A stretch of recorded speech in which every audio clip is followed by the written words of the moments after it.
appreciate that. I moved that suitcase out of the way. Yes, ma'am. He's played football for 6 years and is currently playing center for the Tigers. His favorite football memory is going to Big State. Okay, I'm gonna. Let me check my partner's headset. That was my him.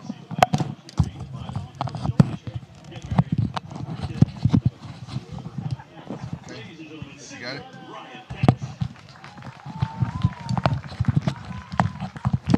Do you have his on? You got his on? Yep, we're good. All right, thank you. Yep, so That's you, big boy, you're on. So at 6:40, they're planning on bringing you. At 6:40, I think what he For the said. most part, we hardly ever turn to you. Okay. You'll see whatever we're showing here. Okay. So if we're doing a replay or whatever, you can watch it. See what we're showing the audience. Okay. Describe it. She can come to you on the headset and take the thing. If you're interested in using those headsets, will come through the broadcast. I'm saying to this mic, it won't. Usually we're at commercial, we have you muted anyway, so don't worry about too much. Okay, so. She'll let you know what you're doing. Yeah. You'll just flip it up, turn it on, and then turn it back off.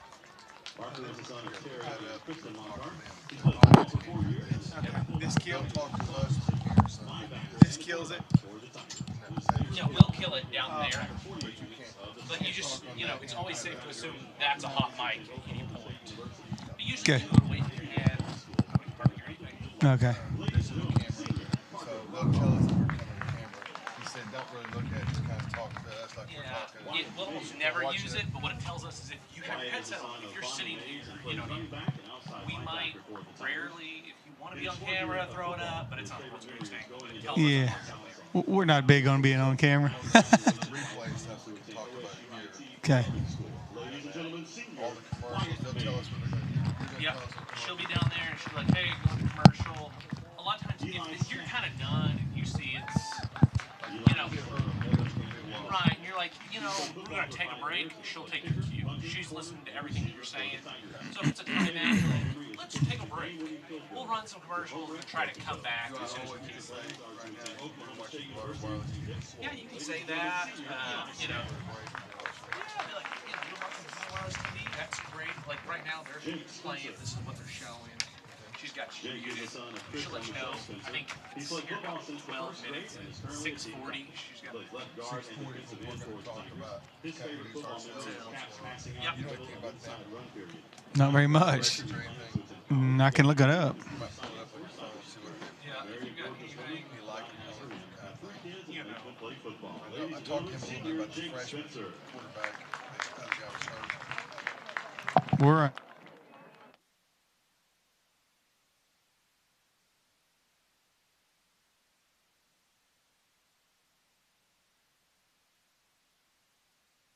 Everybody freestyling on the bus ride home from Sallisaw this year.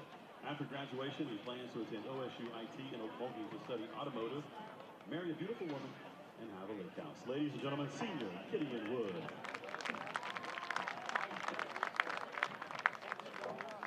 Peyton Mullins. Peyton is the daughter of Elmer and April Mullins. She's been a Tiger football trainer for 4 years and currently serves as the head football trainer. Her favorite football memories are the simple, little fun moments like the time when she had a sucker at practice and the other trainers asked if she had one for them. She pulled out 2 more from her hoodie and gave them each one. Shortly after that, Coach Nolan hollered from across the field to her, and she thought she was in trouble. Come to find out, he wanted to know where his sucker was. She pulled out another one, and he smiled like a little kid, said thank you, and practice went on. After graduation, Peyton plans to get a job, make money, marry her boyfriend, and have a couple of mini-me's running around. Ladies and gentlemen, senior Peyton Mullins. Hallie Walker. Hallie is the daughter of Gary and Bethany Walker, and the granddaughter of Keith and Wanda Lechner, and Jerry and Novita Walker. She's been a Tiger trainer for 1 year, and her favorite memory is getting to experience the first time Coach Gunn ever pulled the trailer. After graduation, Hallie plans to attend college to pursue a degree in nursing, marry the man of her dreams, and eventually start a family. Ladies and gentlemen, senior Hallie Walker.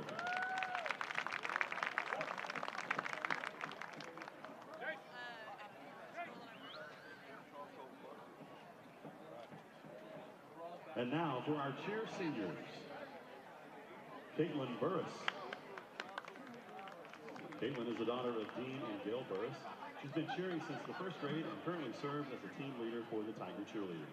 Her favorite memory is when they were late for the Broken Bow game and they all had to stretch on the bus. Caitlin's future plans are to attend BYU, Idaho, and obtain a nursing degree. Ladies and gentlemen, senior Caitlin Burris. Jack Cobb. Jack is the son of John and Patty Cobb. He served as a Tiger mascot for 2 years, and his favorite memory was the first time a little kid came up and asked to take a picture with Mr. Tiger. Jack's future plans are to attend Oklahoma State University in the fall for aerospace engineering. He hopes to be a part of creating the next generation of fighter jets. Then later he would like to settle down, live within his means, and have some kids if his wife wants to, but no pressure. Ladies and gentlemen, senior Jack Cobb. Emma Purdue. Emma is the daughter of Kristen Purdue and her fiance Brent Crosby, and Ryan and Amanda Purdue. She is in her first year as a Tiger cheerleader and claims to be the provider of comic relief for the team. Her favorite memory so far has been throwing up outside of the flower can after the first day of summer workouts. Emma's future plans are to study musical theater and be awesome. Ladies and gentlemen, senior Emma Purdue. Jenna Phillips. Jenna is the daughter of Jason and Shauna Phillips. She has been a Tiger cheerleader for 3 years and is currently a senior leader. Her favorite memory during this time was laughing at Emma in the flower can parking lot while she cubed up all her food after the first day of Fast Tigers. Jenna's future plans are to attend Drury University, where she was offered a scholarship to dance as a Drury Scarlet, and she will pursue a degree in nursing. Ladies and gentlemen, senior Jenna Phillips. Meadow Reynolds. Meadow is the daughter of Zach and Daylene Reynolds. She's been a Tiger cheerleader for 13 years and currently serves as a senior leader. Her favorite cheer memory is becoming best friends with Kaylee Morgan. Meadow's future plans are to attend college at TCC to become a CNA, move to Colorado, and start her life from there. Ladies and gentlemen, senior Meadow Reynolds.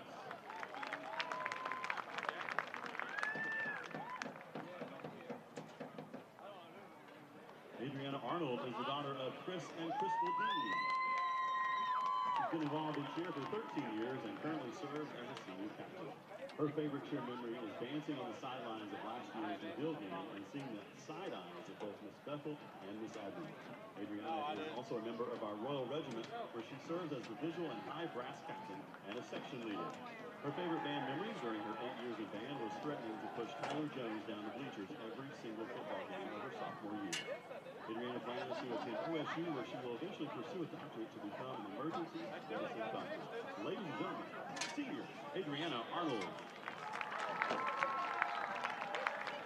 We're good. And now for our senior band students. Carly Dixon. There you go. Carly is the daughter of Floyd and Sherry Dixon. She's been a member of the Royal Regiment for 7 years and plays the flute. Her favorite band memory is after performing at OBA Finals last year, running off the field and giving her best friend Reese Perry the biggest hug because they were both so happy and so proud of what they had done. Carly's future plans are to attend UCO to get a business degree and eventually move out of state. Ladies and gentlemen, senior Carly Dixon. Jamie Fears. Jamie is the daughter of Ken and Kendra Fears and Robin and Sean McKay. She's been a member of the Royal Regiment for 7 years and plays the flute. Her favorite memory of band was when Kate, Adriana, and she thought they were finally getting a good night's sleep in a hotel at Disney, but then their smoke detector went off at 2 in the morning. Jamie's future plans are to attend the University of Oklahoma and obtain a degree in psychology and continue her education to become a clinical psychologist. Ladies and gentlemen, senior Jamie Fears. Kate Hopper. Kate is the daughter of Mark and Melanie Hopper. She's been a member of the Royal Regiment for 7 years and plays the trumpet. Her favorite band memory is when the smoke detector went off for a second time in their hotel room at Disney. Then the security guard came in and ripped it off their wall. Kate plans to get a bachelor's degree in biology at Oklahoma State University and live in a cute little house on the coast with lots of cats. Ladies and gentlemen, senior Kate Hopper. Tyler Jones. Tyler is the son of Randy and Jennifer Jones. He served the Royal Regiment as the front ensemble captain and plays percussion, the French horn, and the trumpet. His favorite memory in his 8 years in band was winning the Bixby contest with all his friends in Awakening. Tyler plans to attend Northeastern State University, then go to OSU Medical School to become a cool doctor. Ladies and gentlemen, senior Tyler Jones.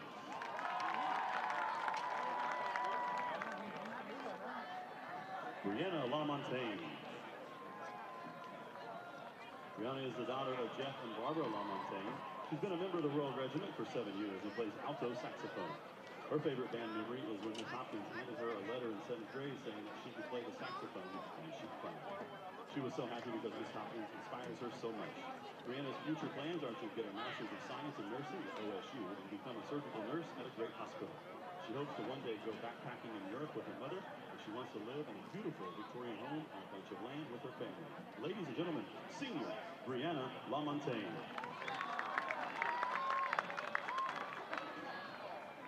Garrett Martin.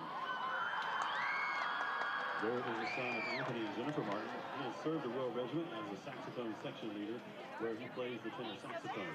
His favorite band memory in the 8 years he's been playing is winning the Bixby competition and winning state during his first year of high school band. Garrett's future plans are to go to college to earn a bachelor's degree in biochemistry, then go to pharmacy school to earn a doctorate in pharmaceuticals and become a pharmacist. Ladies and gentlemen, senior Garrett Martin.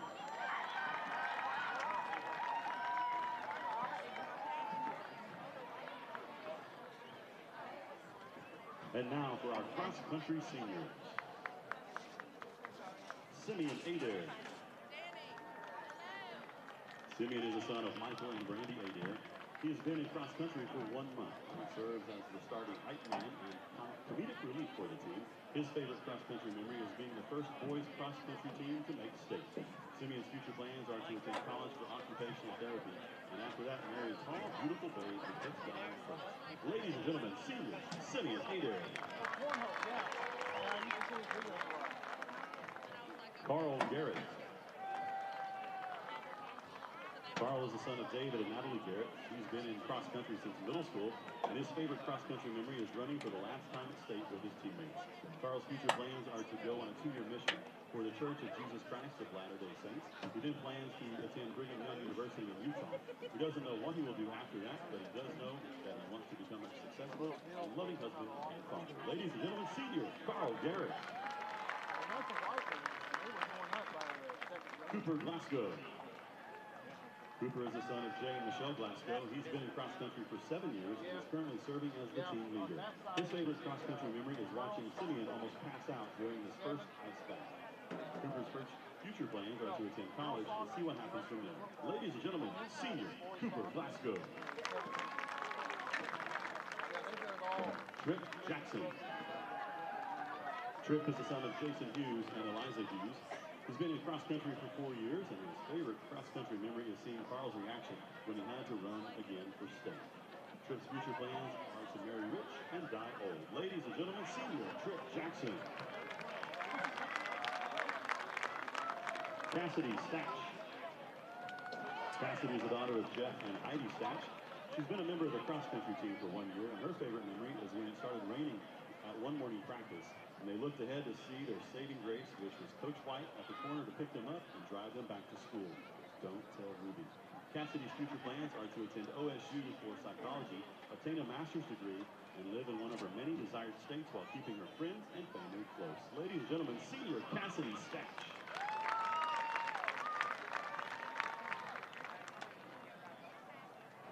And now for our Fort Gibson Yearbook Seniors. Peyton Deeringwater. Peyton is the daughter of Daniel and Sabrina Deeringwater. She is the editor-in-chief of the Tiger Yearbook, and this is her 3rd year to be part of the staff. Her favorite yearbook memory is from her sophomore year when they finally received the yearbooks and unboxed them. For the first time, she got to see how all of their hard work from the whole year turned into a beautiful book. Now, every year, she looks forward to unboxing day. After graduation, Peyton plans to attend the University of Arkansas in Fayetteville and receive a bachelor's degree in journalism. Afterwards, she plans to move to a cute little beach house where she can spend her free time relaxing by the ocean. Ladies and gentlemen, senior Peyton Deeringwater. Avery McDaniel. Avery is the daughter of Scott and Misty McDaniel. She is the marketing editor for the Tiger Yearbook. This is her 3rd year to be part of the staff. Her favorite yearbook memories are of the parties that they throw throughout the year. After graduation, she plans to attend Oklahoma University to attain a degree in computer science. Ladies and gentlemen, senior Avery McDaniel. Delaney Odell. Delaney is the daughter of Kyle and Brandy Odell. She is the coordinating editor for the Tiger Yearbook, and this is her 2nd year to be part of the staff. Her favorite yearbook memory was going ghost hunting during one of the nights they had to stay late to meet a deadline. After graduation, Delaney plans to attend the University of Arkansas to get a degree in criminology and then go to their law school to be an attorney. Ladies and gentlemen, senior Delaney Odell. Daisha Warrior. Daisha is the daughter of Kevin and Leanne Warrior. She is the editor of the Tiger Yearbook, and this is her 3rd year to be part of the staff.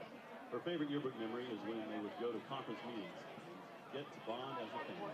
After graduation, she plans to finish her education in graphic design at ICTC, then work towards her life goal of becoming a tattoo artist. Ladies and gentlemen, senior Daisha Warrior.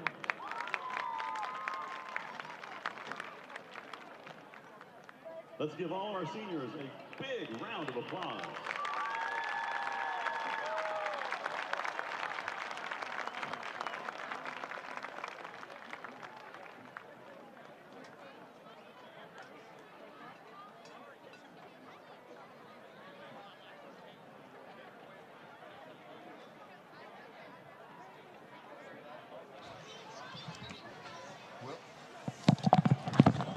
Well, ladies and gentlemen, we want to introduce ourselves tonight. My partner here, Wes Whiteley, is the coach here at Fort Gibson High School. And my name's Jerry Walker. I'm a coach here as well at Fort Gibson High School. And don't turn off your set because it's just going to be 2 Fort Gibson coaches calling the game tonight. We've been calling it all year long up here for our local group. And we like to just call it as what you see on the field, and we'll be as neutral as we can be. But for the most part of that is we've seen this from a lot of different angles. Both Wes and I have coached in this game in many different sports. And we were talking about that before we came on air. One of the things with us is we have coached it in football, in the junior high and high school rivalry. I have been a part of fast pitch and slow pitch softball, girls basketball, boys basketball, baseball, because I've been here for a long time. When you're here for almost 30 years, you get to coach a lot of things, and you get to have that rivalry opportunity from different venues. Coach, what's your thoughts? You've been in you've been in both of this, football, track. You've seen it. It's great atmosphere, isn't it? Great atmosphere. Both sides, always a good crowd, always amped up. A lot of times it doesn't matter who's the favorite or how big the favorite they are. It's usually a pretty good battle in most all the sports. Well, I agree with you. And, you know, one of the things is as you're looking out on the field right there, you guys who haven't been over here yet, this is our brand new football field. Our bond issue passed over here, and we've been very fortunate in that regard to have all of our bonds pass. As a result of that, our community supported a brand new surface of the track, redoing the track and football facility.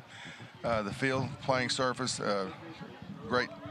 It just pops. The lights, you see the LED lights are all part of that. So we're very fortunate to have that, and we welcome all of you from across the river that are not here at the game tonight physically, but are watching live with us. We hope we do it justice. This is one of those games that every time you play it and you watch it, you're going to see something that just makes you go, wow. I mean, no matter how many games you watch the Fort Gibson-Hilldale rivalry, and whether it's football, whatever contest it is, sports-wise, there's always something. It's usually a very intense rivalry. I can remember as they're going out to do looks like circling up around the 50, the students are and stuff. Just want to say that for me personally, I remember when Hilldale was just going from junior high to high school. My high school, in high school basketball, we played them. Their high school only had a sophomore class. They were adding one class a year. And when we played them the first time, I think they were in our conference back then, the old Green Country Conference. And they were just sophomores at that point. And from that point on, Fort Gibson-Hilldale has become a thing. And, you know, I don't know what records are in this series as far as the longevity of it, But one thing I do know, and Coach and I were just talking about, records and rankings in this game mean nothing. I've been here long enough to see when we were favored and we would get upset. I've seen them be coming in ranked high, favored. They get upset. I've seen the team that you just didn't think had a chance all of a sudden has a chance and looks like a playoff contender. And then I've seen where, like last year, it was a lopsided win by the Hilldale Hornets. They spanked us 64-21. And I've seen that on the other end. So you just never know what you're going to get. And right now, talk about tonight's game, it's got some playoff implications as well. And on that part of it, Coach, what's your thoughts? I think they're both coming in with a 4-5 record. But as we talked, we think if Fort Gibson wins, they're in the playoffs. We think Hilldale is out no matter what because their record is 2-4 in the district play. We think we're right. Now, there's some other scenarios in there, but they're kind of wild. So we'll go with that. Fort Gibson wins, they're in. Hilldale wins. They're probably still out. I think they're still out. Also, Fort Gibson would be out at that point. But the winner still gets the rock. So if Hilldale wins and knocks Fort Gibson out of the playoffs, you get the rock. Although, if they weren't playing for a rock and you could knock one or the other out of the playoffs, I think that would be satisfaction enough as a player to know you knocked your rival out of the playoff. By the way, don't know if you're Cowboy fans or if you're Sooner fans, but this is kind of the prequel. It's Bedlam weekend. It starts tonight, Friday night, Fort Gibson Hilldale, and then tomorrow goes into OU-OSU. Yep, big battle for the rock, then Bedlam, and never know what's going to happen in either game. No, that's for sure. That's a lot like that for sure. But hey, we got great weather tonight. Man, you couldn't ask for better weather. We've had some cold, unseasonably much rain here that we needed, and we don't have any rain tonight. And really, the breeze is kind of nice and refreshing. It's just a great opportunity. Should be a fast track out there, and good weather. Can throw the ball. The wind doesn't look like it's blowing very hard. It's kind of out of the south. You can catch the flags out there. It's not blowing straight out or anything. Just a great night for high school football. I think the low at any point during the game is going to be low 60s, so that's pretty unusual weather for November 3rd. Yes, it is. And for all you deer hunters out there, you know that the rut's starting this week a little bit, starting to see some action. Had that good cold snap, and all of a sudden it starts warming back up, and the wind started blowing. So it'll postpone it maybe a little closer to gun season. For all those guys out there that like to go get in the wood, and women like to go out and get in the woods and get in the stand. Looks like we're fixing to do the national anthem here. Cheerleaders see lining up, but chorus is down here. We're getting ready to sing, it looks like. Well, we came off of a big win last week ourselves down at Sallisaw, overtime win. 1 point. They went for 2 on the last play and didn't get it. So it was a huge momentum lift for us coming into this game, having something on the line besides the rock and just the rivalry. Have a chance. And from where we started this year, that's about all you could ask for because we were struggling. Yes, because they lost to Medill, kind of put a damper on everything. All right, we're going to do the national anthem. Tonight, the anthem will be sung by the select choir of Fort Gibson High School under the direction of Mrs. Denison.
change up from the Yep.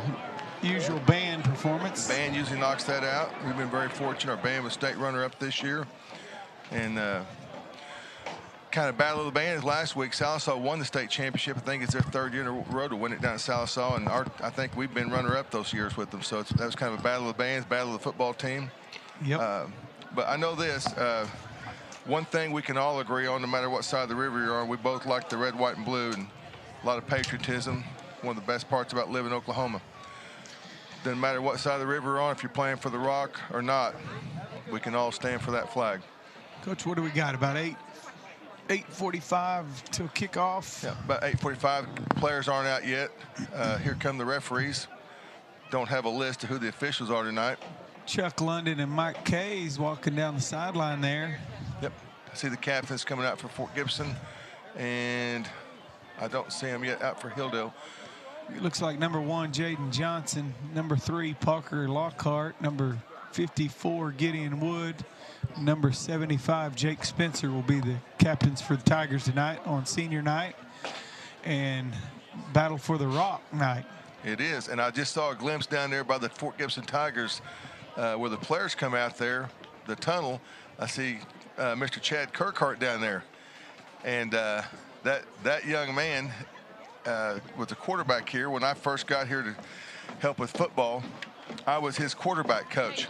So for those of you who know Mr. Kirkhart right now as an administrator, as a football coach, that young man also coached him basketball and baseball. He was quite the athlete. Mr. Kirkhart, his dad played for my dad in high school. My dad was a coach here for many years. And so I've known Chad all his life. As a matter of fact, his dad and mom both played for my dad. Quite a family. Excellent family, excellent people there, and just have a lot of respect for what Coach Kirkhart did over there at the Hilldale football program, and he's a class act. Hilldale captains have yet to arrive. Yep. Coach Blevins still giving that pregame in there, not turning loose those captains. I see a lone referee walking down. He's had to make the march up there to say, hey, it's time to go, Coach. But he's walking back by himself, so Coach Blevins isn't having it. He's like, no, not yet. Coach, we got 3 new track covers out there. They look a lot nicer than those other ones in our yes, they're we not do. leaving all that white fuzz all over the turf. Yes, we do. And the reason that matters, that track covering, if you can get a camera shot of that where they're walking out Hilldale right now, that black mat across the track, that is to keep the cleats from messing up the track and stuff. And this year we've been trying to get these ones we had replaced, and I'm telling you, every day after practice, cotton was all over the turf.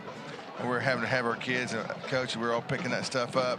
So we were glad to see the new mats have arrived.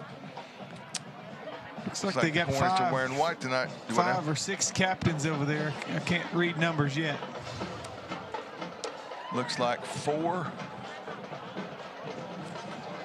Just wait till they get a shot of it.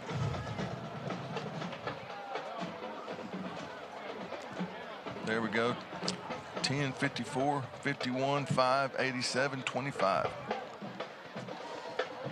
So number 10, Jacob Jones for Hilldale. Number 54, Matt McCoy. Number 51, Mason Foreign. Number 5, Ty Wilson. 25. Number 87, Robert Campbell. Number 25, Doc Jackson are the captains for the Hornets tonight. And obviously we don't have as much information regarding Hilldale.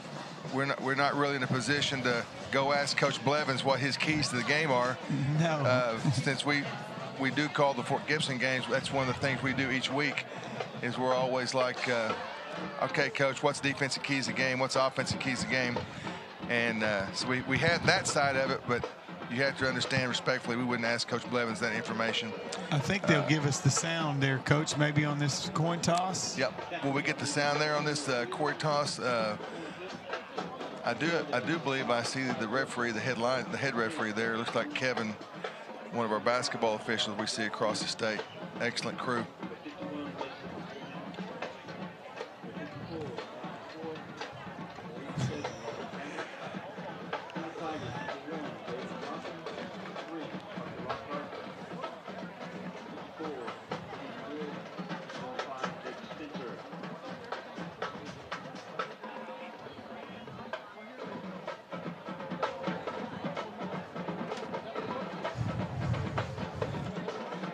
Chuck's looking up here at us, Coach. Coach London.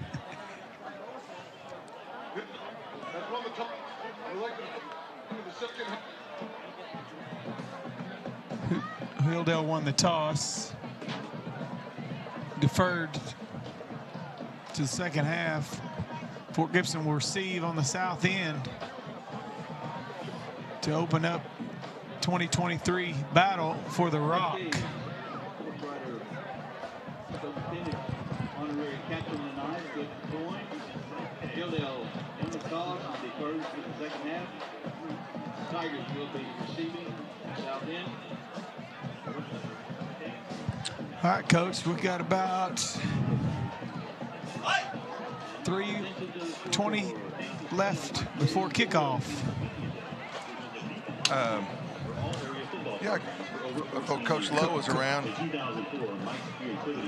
we would be able to get that headlinesman's name. With the help of his son, Mike pulled a rock from the harbor and mounted it onto a trophy and released an article celebrating the return of the school's rivalry game between each other after a 4-year hiatus. That trophy, as it has been every year since. Well, both spirit lines are lined up. Cheerleaders on one side, Hilldale cheerleaders are going, and our cheerleaders on this side. Patrick and Peyton. Let's give a round Yep. of applause to White Mike hat, Kay my for his partner service here, to all area athletes. just told me, Coach White just told me it's Kevin Mikkoloff as the head official tonight, the white hat. And Mike Kays is the honorary captain, as you just saw right there on the screen, honorary captain for the game. I think it might have been him that was behind the rock. I'd have to ask someone back in the booth if that's where it came from, but pretty sure that's why he is captain of the game. He was always big into that deal, and that's and we're very fortunate. You guys on the other side of the river know Mike Kays has been a long time sports broadcaster and sports editor for the Muskogee Phoenix, and he retired and he doesn't do that anymore, but countless athletes have been covered in this area because of that man's hard work, and we just want to thank him for all he's done and the outstanding service to the community here for all the reports and articles on our athletes over here on this side of the river and on your side of the river and just all throughout this area. He's really done a great job recognizing our kids in schools. All right, so here we go. Coach, I was watching the intro video up here, so let's get a little into that. Yep. Yep, the new board is also a part of our update here at the stadium, the new video board. High def, high everything on that. Great sound system. We've been very blessed, like I say, with the bond issue over here.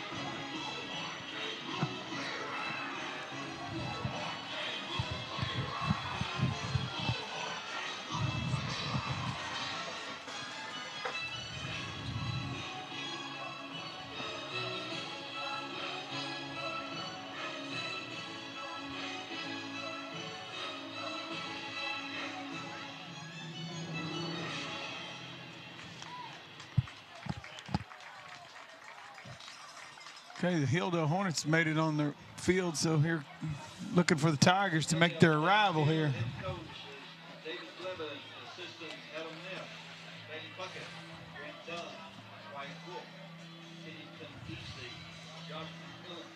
Well, you know, on my end of it and Coach's end of it, it's been a little bit different as far as our own immediate families. I've had 3 sons and a daughter playing this rivalry, and he's had 3 daughters playing it. So yes, I've got the 3 sir. sons and a daughter. He's got the 3 sons, or 3 daughters and a son. So his son will get there eventually, and mine are all out of school, and but they've all been a part of it. So I've been as a parent and as a coach and as a fan.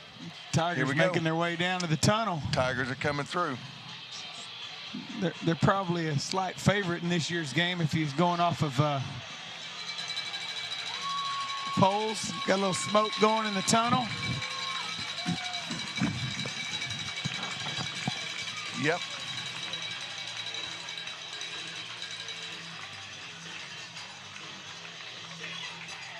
Yep, smoke's coming out. Looks like we're... Take lots of people to put on a production anymore, even for a high school game, Coach. Used to, it was pretty basic and not a lot going on. In today's world, it's It's all about everything. Yep, you're exactly right. You know, I don't know what it was like in Stillwell when you were at school, but back here when I was in school at Fort Gibson, the only smoke might be from someone lighting up in the crowd. No Or doubt. the No steam doubt. coming off of somebody's coffee mug or hot chocolate. No doubt. Well, here comes the Tigers. No blow-ups. Carrying 3 flags. Got the American flag, Fort Tigers flag, and a little fireworks show going off.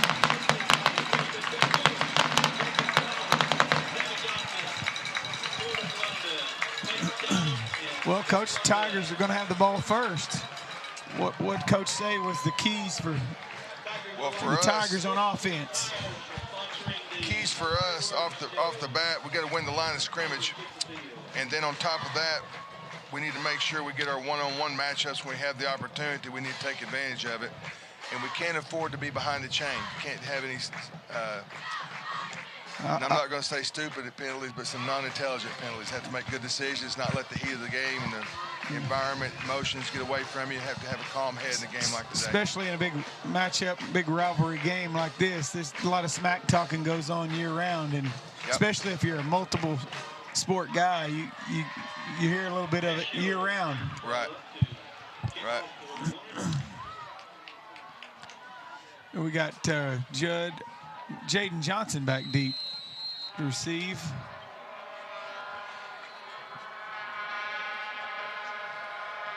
Kick's kind of a squib kick in the middle to Jace Patton, I believe. Short pickup, Jace Austin locked up, blocking till the whistle blows. Got a little scuffle to start the game, Coach. Well, no flag, though. No flag. If you're tuning in and you're not a fan of either school and you just have to be watching the game, you just saw in the first play, they're playing for the rivalry right here, the Rock. It is what it is. If there wasn't a Rock on the line, these two would still go at it hard. Here we got the Tigers come out in a little trips bunch look here at the bottom of the screen. It's a single receiver at the top. Lockhart in the backfield, joined late by Rudd, coming on late. I don't know what the deal was there. Just a quick pass out to number 19, Ethan Reese. Gain of about 5 on the play. Going to bring up 2nd and 5. Tigers from about the 36-yard line. Got a 2-back look here. Almost got him jump off. Little check with me. Looks like they're playing quarters or 2, Coach. They're a big man team, so I don't know. Let's check it out here. Handoff up inside to Rudd, squirts through, spin move, breaks 2 tackles, still on his feet. Cross midfield, down about the 48-yard line. Good hard run there by Judd Rudd. Nice blocking up front. Little lead back there was Braylon McComb. Now we're in a 4-wide look, doubles. Rudd in the backfield. Another handoff inside. Rudd picking up about 7.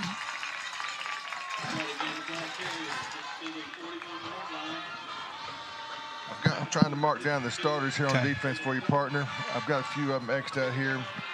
If I get the numbers, I'll call them off whenever I see them here. Inside handoff again to Rudd. They're running hard. Short gain on the play. Flag thrown, the body slam there, Coach. Yep. Hilldale's going to be flagged. It's going to be automatic first down. Yeah, it's going to be a big gain, isn't it?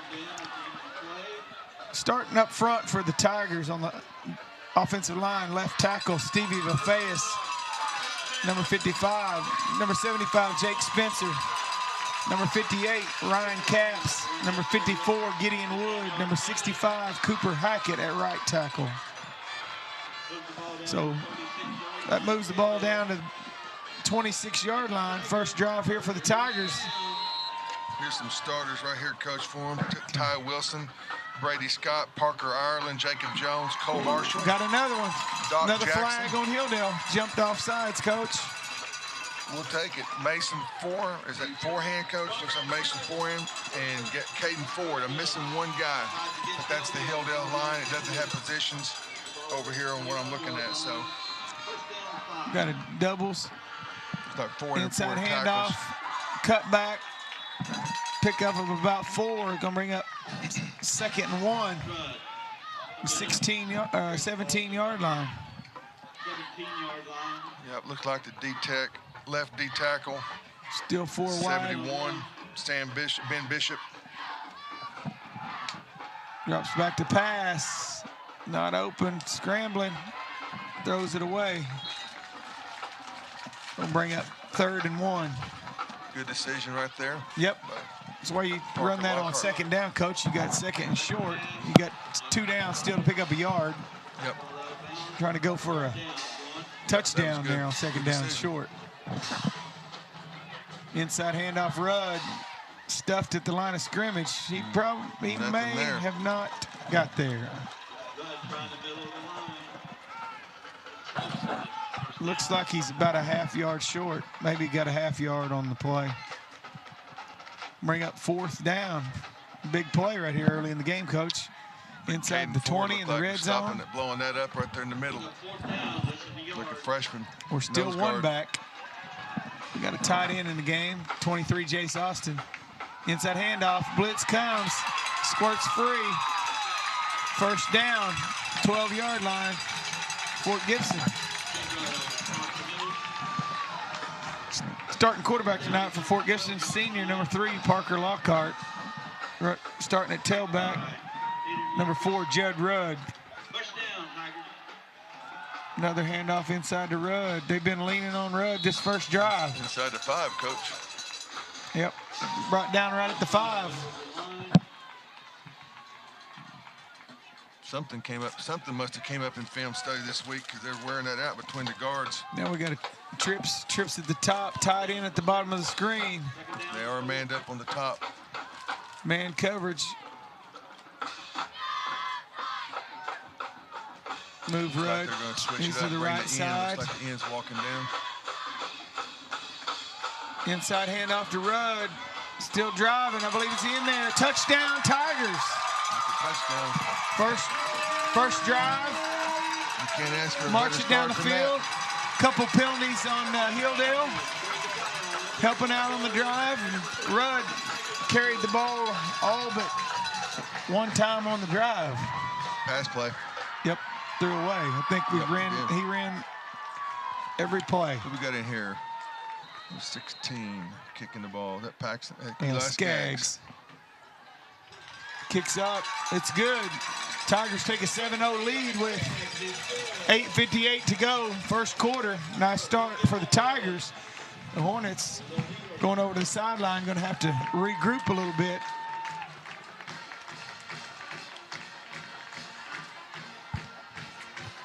Well, Coach, if you're a Tigers fan, it's not much better way to start than an opening drive touchdown.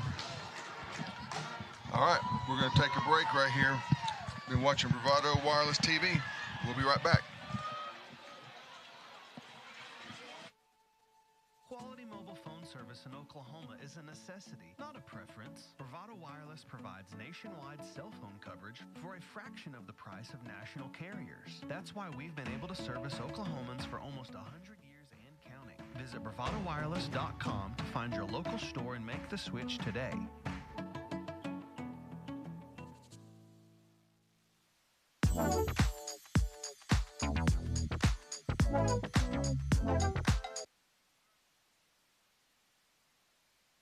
Flag on the play.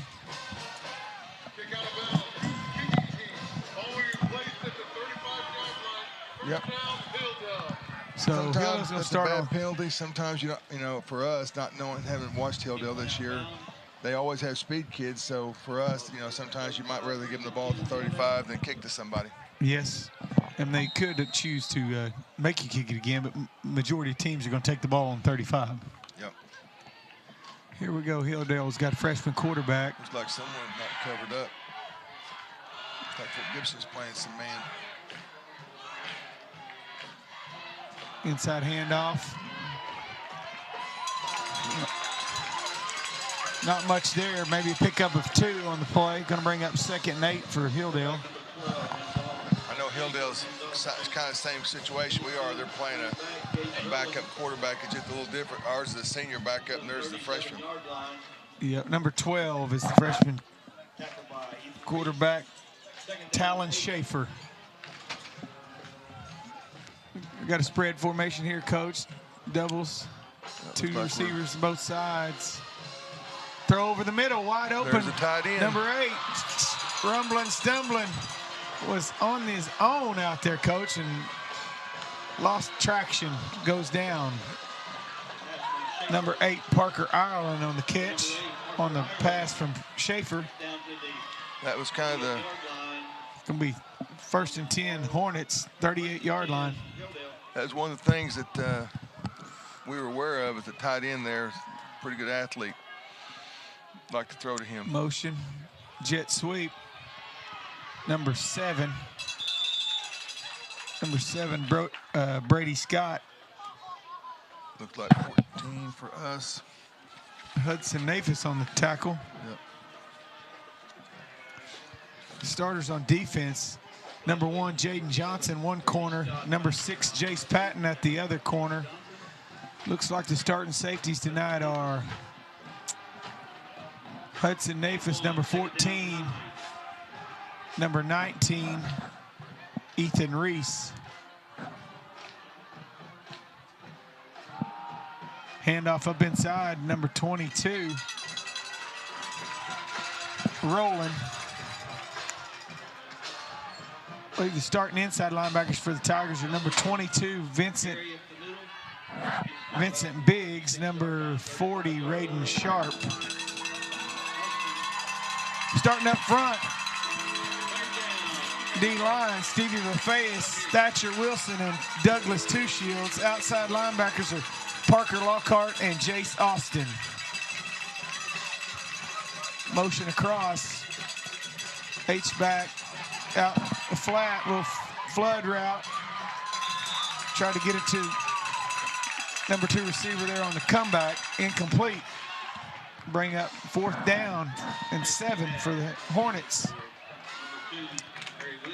Looked like starting at 1 wide out. Coach is number 6 for Hilldale, Aiden Lindquist. Yep. Yeah, we're going to have him here. They I'm going to got have him in a some second. substitutes coming in. Right now circling all the O-line, offensive starters, and then got the X's for the D starters. Here we go. Looks like they're going to look, go a little for it. ninja formation, Coach. A little Mike Leach look here. Yep. A little trickeration. See what Tigers lined up. They call timeout. Timeout. Fort Gibson. A little unsure. Somebody was a little off. Yep, and it's better to go ahead and call that timeout. Then give up an easy touchdown. Yep. Thank you. All right. We're heading to a break while we got timeout on the field. You've been watching Bravado Wireless TV.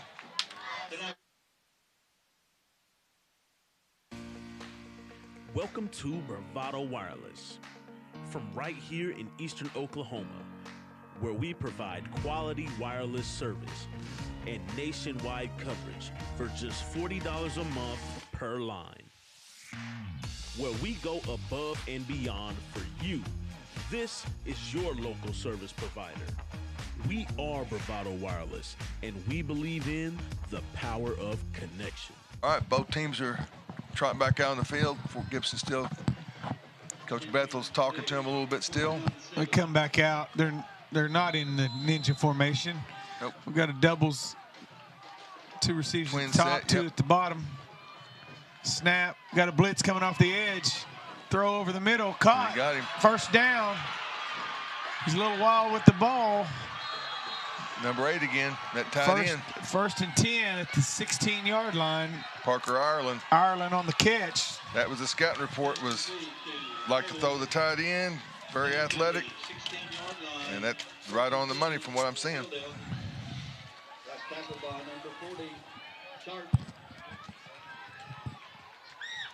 So first and 10, ball sitting on a 16-yard line.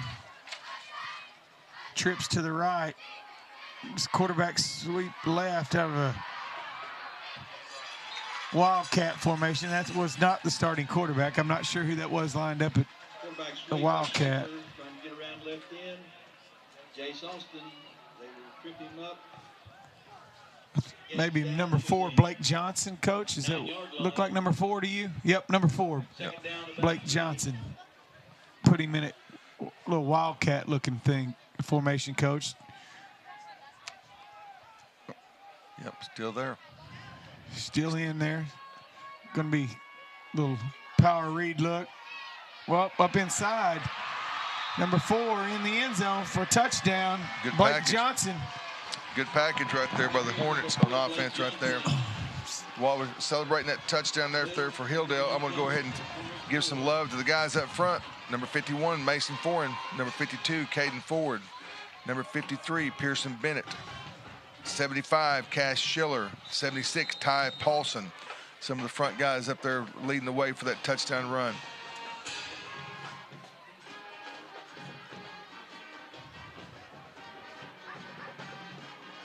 Kicks up, and it's good by number 75, I think that is. Number 75, Cash Schiller.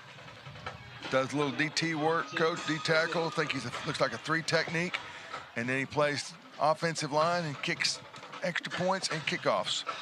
Some of the other guys that started in the offense there for Hilldale: Harry Williams, number 2, Aiden Lindquist, number 6, Brady Scott, number 7, Parker Ireland, obviously tight end, made some big plays there on that drive. Gage Rowland, number 22. So both teams, the opening drive, went right down the field. Fort Gibson held them to a 4th down, and Hilldale came out and got it. Yep. Made the 2 big plays when they needed to with the tight end. Yep. So both teams have had the ball once. Both teams coming up with a touchdown. So sometimes it takes that. Sometimes it's offense settling in. Sometimes it's defense has to settle in. Right now, both defenses giving up a touchdown drive. It's a long game. It's up and down as the game goes. It is, and it's 5 minutes and 21 seconds left in the game, Coach, in the first quarter. And another kick over the middle to Jace Patton. Typical.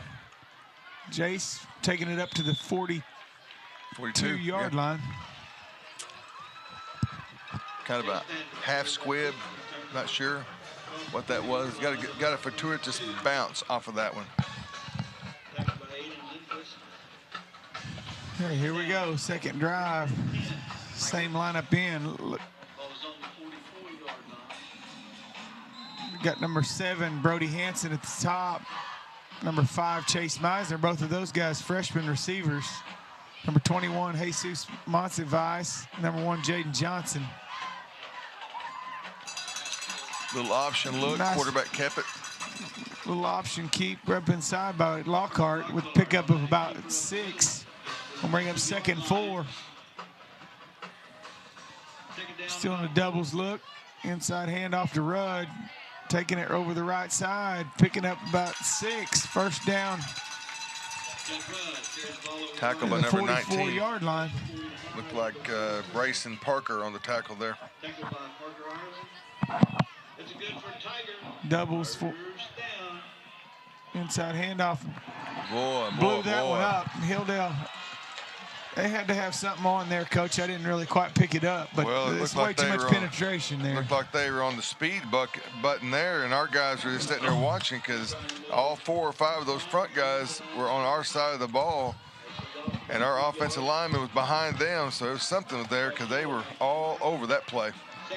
We're bringing up 2nd and 12 here. Still in a spread formation. Rudd still looks like they're bailing the quarters. Safety right there looked like he was trying to motion Johnson back in the backfield. Option look. Stuffed it up in there. Pickup of 1. Gonna bring up 3rd and 11.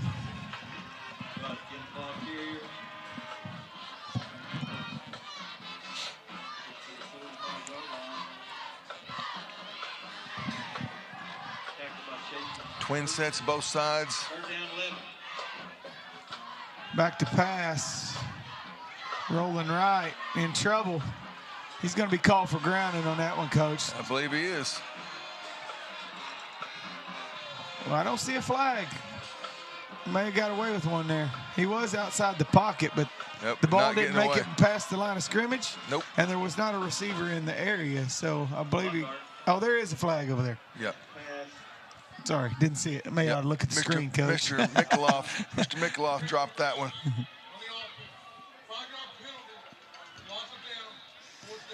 I'm watching the screen through the real view instead of looking here at our monitor, Coach. I could have seen the flag real easy. Yeah, we didn't have the benefit of little pre-practice deal on that, did we? No. Back to punt. Oh snap my over his goodness. head.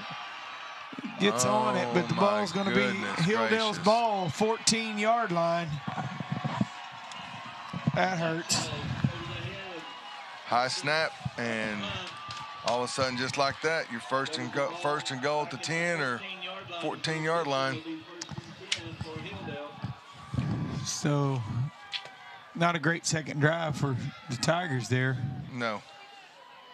Hilldale got too much penetration at the line of scrimmage, which was one of the keys to the game, right? Yep. First drive, controlled the line of scrimmage. Try to win the LOS. Second drive, they did not. Hilldale controlled the line of scrimmage. Got trips here, bottom of the screen, single receiver at the top, run a little speed option. Nothing doing, probably no gain on the play. Still number 4 back there, quarterback coach. I believe he's their running quarterback. I don't think he's back there to throw a lot. Not that he can't, but.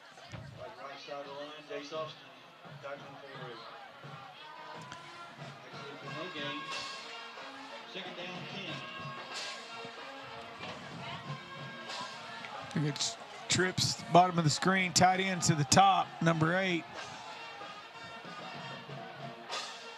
Here's the pass. No, tight end's loose. Let's go. He almost, I thought it was a great catch, but he dropped it. He dropped it. He was kind of in a hand fight with the corner over there. Got off of that and just seen the ball late, stabbed at it, thought he had it, but I did too. I thought he caught it. There's good concentration on his part. Just said that wasn't a thrower. He got it where it needed to be. Yeah, you can see the replay right here. It's almost right a great there. catch and did not finish the catch. 3rd and 10. Third and 10 right You here, got to think they're in Coach. 4-down territory unless their kicker is in range. We don't know that. We've got 2 backs in the backfield. Play action, throw, touchdown, number 19. Yep. Brayson Parker. And the Hornets take a 13-7 lead. PAT to come. Yep, looked like they snuck somebody nice out. little play action there, Coach, off of that little read look. They think he's going to block, and boom, there he goes. Yep, been hurting us with that little sweep action, and all of a sudden slipped him out. You're right.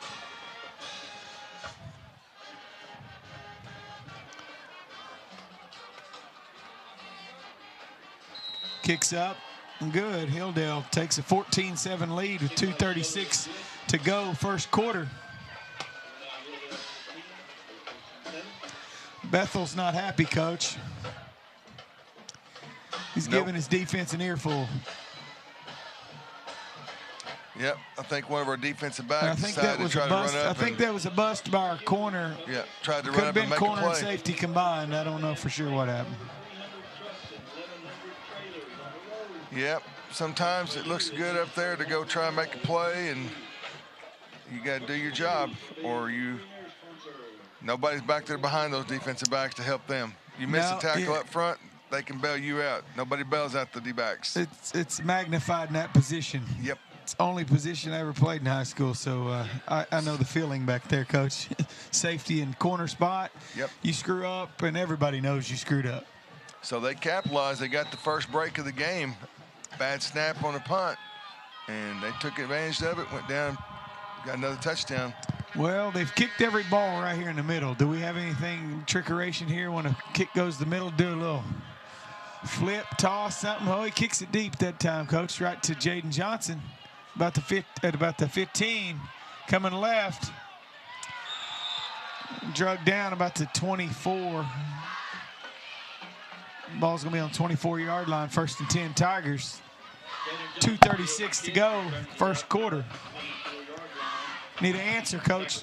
Tigers need an answer. Hilldale's going to try to, get another stop. A chance to go 2-score lead here. Yeah, was it last week we found ourselves down 14?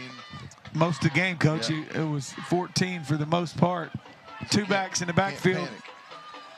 Can't panic, got to play. You know it's a 4-quarter game. It's going to be some ups and downs. Handoff up inside to Braylon Whatever we saw McComb. early, they fixed. Another play by number 19 for them. It's a -2 on the play, coach. Going to bring up 2nd and 12. Ball carriers, tackle for a loss by Grayson Parker. 2nd down, 12. After the first drive, Hilldale has taken over the line of scrimmage. Yes.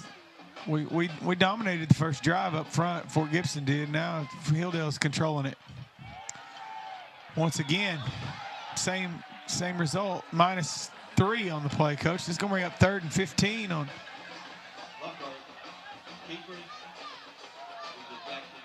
Got a tight end coming in the game. Well, it's 3rd and 15. You think it's a passing down. You got to be careful here.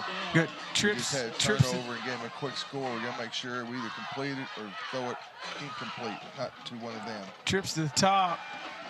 A little stop route out there by Johnson. Ball's overthrown. Incomplete. Going to bring up 4th and 15 from the 20-yard line. Tigers sent on the punting unit. So Yeah, Park would like to have that one back, I'm sure. 2 3-and-outs, coach.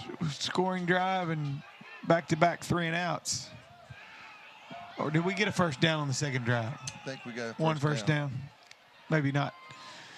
Back-to-back drives. Punts away, hits about the 50s. Tiger bounce. Got a flag on the play. Ball rolls dead about the 39-yard line. I mean,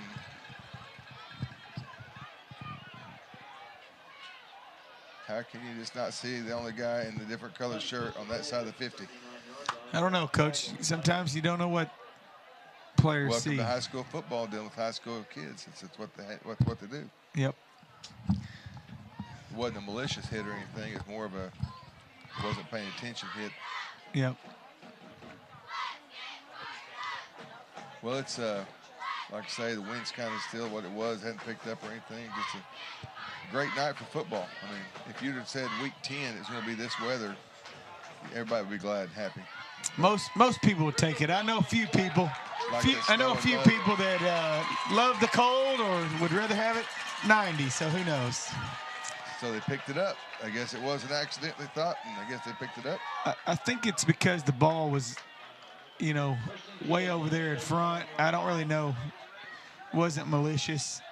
And I think the kid kind of flailed on it a little bit too. Little acting job there. Yeah. Got motion number 7. He's pretty fast. Speed sweep to him. He gets the edge, turns it upfield. Yep. Picked up 14. They kind of like that side of the defense for right now. I seen him. I watched the game of Hilldale Sallisaw, and I seen him a few times turn on the Jets. Number 7. He's got some speed. Brady Scott. Brady Scott, sophomore. 1st and 10. Seeing lots of sophomores actually circled on the offensive side, Coach. Young football team. Tigers got quite a few seniors, but they got a lot of freshmen also playing. I don't see any seniors right now looking at it. I see all juniors, sophomores, and freshmen. Inside handoff. That puller just rocked one of our linebackers. Ball's out. Tigers got it. I'm not sure who made the hit. The fumble recovered by number 19, Ethan Reese. I know the puller up inside there rocked our number 22. I'm not sure who was on the hit there. If it was Lockhart. Who was that? So Tigers, big turnover there. They really needed that. Biggs. Is that who got ripped? Biggs got rocked on the puller. I don't know what the guy that made the hit on the guy with the ball. Got that ear hole shot from that pulling guard. We got twins at the bottom. Our tackle pulls on that play up inside. Little fold look. Gonna bring up 2nd and 6. 48-yard line. Second down, 6. Tight end Jace Austin in the game. And the handoff to Rudd. Bounces it outside.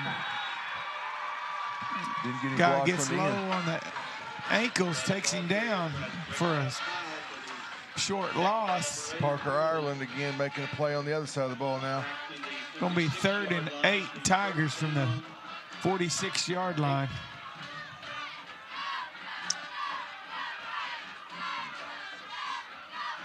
Looking to throw, short route to Jaden Johnson. It's not enough to pick up the first down, but it's going to bring up 4th and 3. Kind of tough spot here, Coach. Quarters. Well, it's the end of the first quarter right We'll there. roll to the end of the quarter. Yep. Make a decision here. Yeah, talk it over there, and we'll just probably take a commercial break here. Come back at the end of the. My gut feeling is we're going to punt it, but mine too.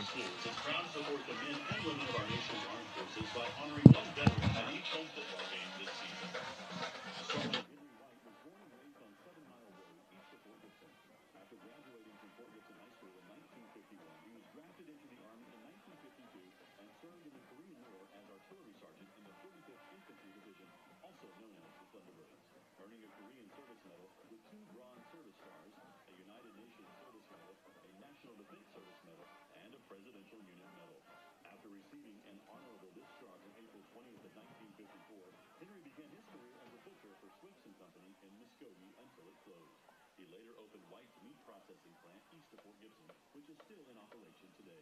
Henry has been married to Kathy Hamlin, his high school sweetheart, for the last 68 years.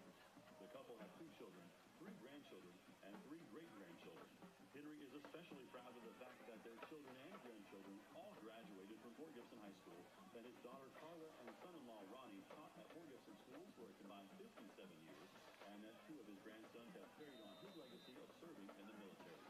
Here with him tonight is grandson Eric Holiday from the class of 1998 and girlfriend Amber Blanchett. Henry says, "I would serve again if needed. I love my country and was proud to serve." Ladies and gentlemen, please help me honor Sergeant Henry. oh, pass to number Looks like 19, touchdown maybe, Fort Coach. Gibson. I'm not sure who that's to, but it's a touchdown. What a play. We're going to see the replay on that one. 19 because, Reese, Ethan Reese on the catch. You know, there's some things are just meant to be, and if you're from Hilldale, I'm not talking about the touchdown. We've got a man down there on the track. We recognize veterans, and the crowd stood up to recognize our veteran of the night, Henry White. They stood up at the end of his accolades to recognize him as the guys running down the sideline, but it was really for Mr. White, the veteran that they're wheeling off in the wheelchair down there on the track. We know this, like we said, we know on both sides of the river, we love the red, white, and blue, and we love our vets, respect them. And that's one of the things we try to do here is every game there's a veteran that we recognize.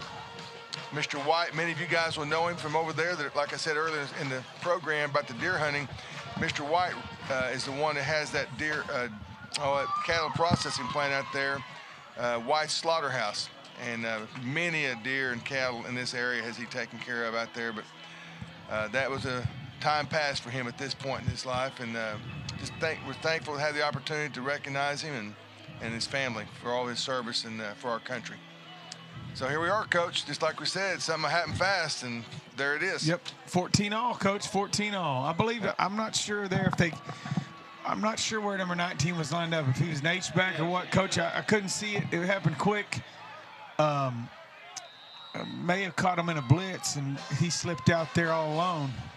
Well, now, if I'm not mistaken, Coach, wasn't it their number 19? Oh, That's Coach. not good there. Number 7 got it. Yep. Speedster down the sideline. Another big play. He's down around the 12, 10-yard line.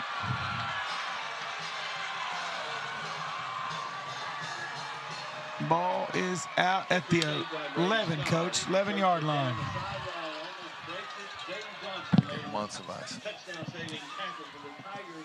Oh, I tell you what. That's the one guy I would not want to kick to. I've only watched Hilldale a couple times, but number 7 is not the guy to have the ball in. No. He's a speedster. No, that's what we talked about in the opening kickoff to him when we kicked it out of bounds, because there might be somebody back there we didn't know. That's the guy. That's the guy. And I thought it was ironic. Our 19 scoring that pass play. I think that was their 19 scoring that pass play out of the backfield. Yep, here we go. We got trips to the bottom. Single receiver There top, goes that motion guy across, again. little speed, Fake with it fake. this time. Number 4, he's got little wheels of his own. He's going to get in the end zone. Be a touchdown, Hilldale. 11-yard run, scamper by number 4 off of speed sweep action. Pulled it and kept it in for the score. Well, that was a quick answer, Coach. It's we played 12-minute quarters. Yep. 14 points if he makes this in the last, 31 seconds.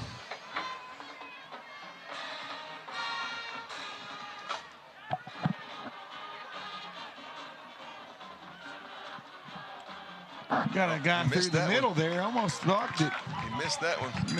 Missed the kick. Yep, missed the kick. Yeah, that It's gonna be 20, that play right there. 20-14 here. And that's the story of this series rivalry right here. It's just by the time you think you figured it out, something comes up and here it is. And now there's 1, 2, 3, 4, 5 missed tackles on that play. Finally got taken down there at the last. Coach, we didn't ever see any of that action on that pass to number 19. I think that was a punt on a punt formation, a fake, Coach. Wow, could have been. Everything, yeah. We came back on air late, and we were focused over here. He was out there on the outside, I sure. think after I just seen barely a little piece of that replay, I believe it was a fake off a punt formation there. Because I hadn't seen 19 on offense much. That's why I thought, well, maybe he was at H-back or something, but I believe it was off a punt formation. So let's see. They kicked it twice to the middle guy. Last time up, they kicked it deep to Jaden Johnson. Let's see what they got here. He's been consistent between the hashes, though, that's for sure. Squib kick to their right. Fort Gibson's left. And tackle there by number 31. Put a lick on. Mason Turner, yeah.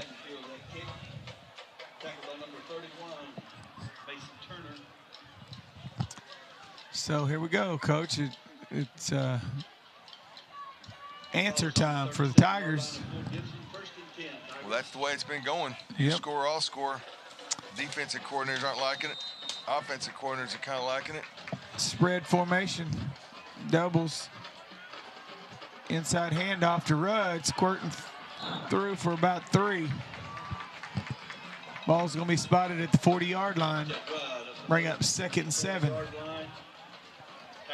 Didn't seem like there was a lot of room right there, and just all of a sudden he squirts out. The one thing is, nobody wants to get behind the chains, and the drives that Fort Gibson struggled on, they got behind the chains on 1st and 2nd down. Oh, ball through the hands, tipped by one of their guys and into number 25 or 35. 19. Nope, 19, Coach, 19 on the pick. Yep, right through Jaden's hands, and they got tipped by one of their players. As you watch the replay right here, you're going to see right there, number 6 tips it right into 19's hands. It's a very catchable ball, Coach. The catch that Jaden would make 9 out of 10 times. And it would end up in the hands of a man who's already caught a touchdown pass. So defense is going to have to stiffen here. Hilldale wants to take advantage of this turnover, starting with the ball on the 33-yard line. Spread look, throw out to number 7, the speedster. Number 7 again. Pick up of about 5. Gonna bring up, maybe pick up of 6. Ball at the 27-yard line. Bring up 2nd and 4. I believe it's 2nd down and 4. Yeah, so here we are. Number 7 is at the top of the screen. Got a tight end in the game, motion across. Tight end still up Got on the trips top. here. Run Inside play. handoff to number 22. Got the edge. Jaden Johnson chases him down, pushes him out of bounds at about the 12-yard line. Gage Rowland, running back on the carry. Yeah, I'm looking at that offensive lineup, Coach, and I'm seeing 1, 2, 3, 4, 5, 6 sophomores, 6 juniors, 4 sophomores, and a freshman.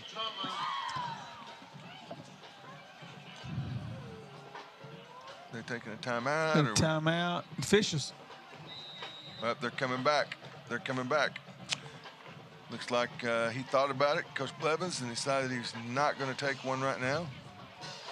They first said official timeout or something. I don't know. So we got Twins on Twins top. over there on the short side of the field, Coach. Just this is got the area number where you're 7 going to watch the singled tight up end. over here. Handoff to a Rowland. Gain of about 4. Ball on about the 8-yard line. Bring up 2nd and 6. They can get a first down without scoring. Takes about 4 yards, 2nd down, 6. Ball on the 8, Coach. Ball on the 8. Number 7 in the backfield. Little option left. Himself. Pitched it to the speed back. Try to cut it back. Rudd's there. Maybe a gain of 1.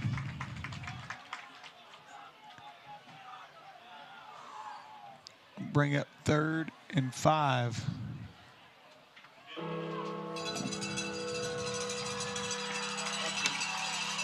Third and 5. Bells are going off here in Leo Donahue.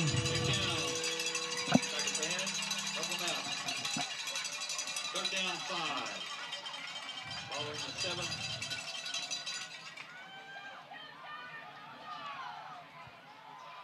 Number 4 back at quarterback, Coach. Quarterback run all the way. Oh, pulls up, fires, caught. There's the tight end. Touchdown, number 8. Here is the tight end.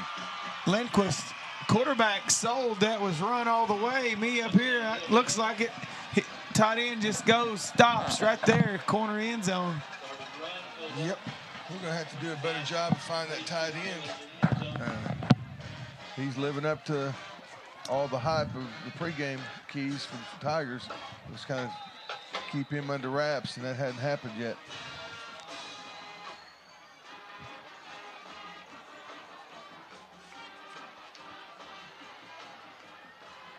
Kick up. Good. 27-14. Hilldale Hornets with the lead with 9:03 left. Just like a box out, Coach, in basketball. Sure, I don't know if he plays basketball for Coach Hendricks over there, but see, Sells run really well. Then just stops, backs up, fires it right in the corner. That's tough cover, really, Coach. I mean, you looks like run all the way. He's all the way to the sideline. Yeah, he did a good job of it. Yep. Well coached on that. Carried out his ball fake and sold it.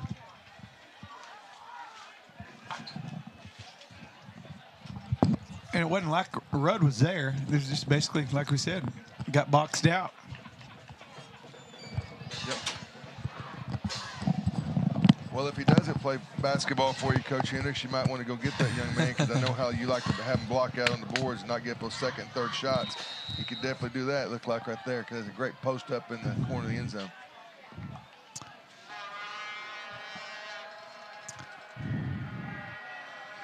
I ain't seen very many lineman kickers in my day that actually kick it soccer style, Coach. Everybody I've seen it kick it there used to have the flat toe? Yeah, the black toe and straight on and toe kick that bad boy.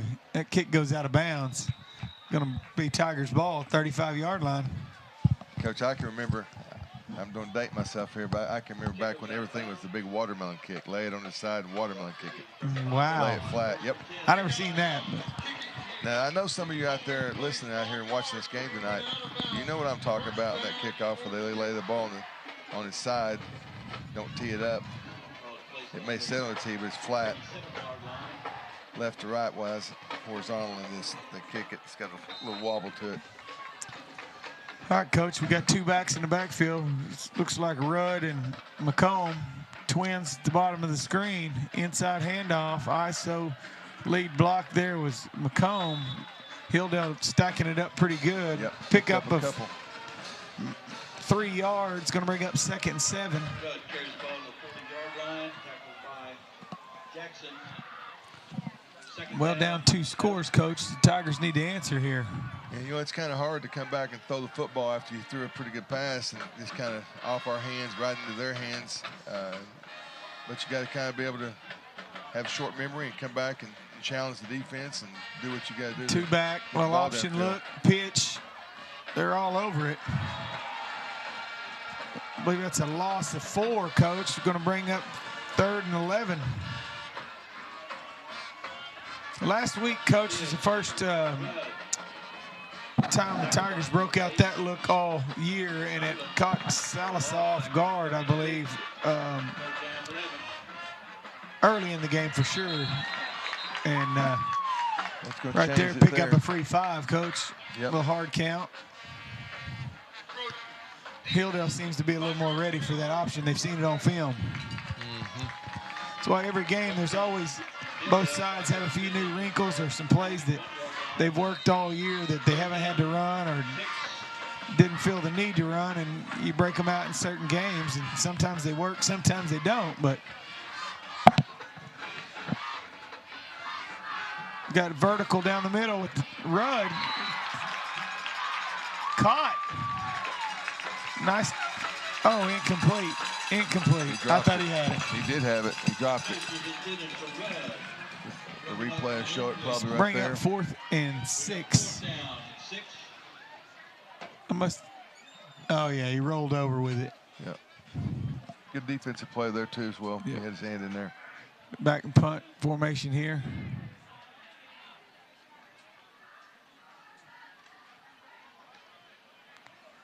Good punt.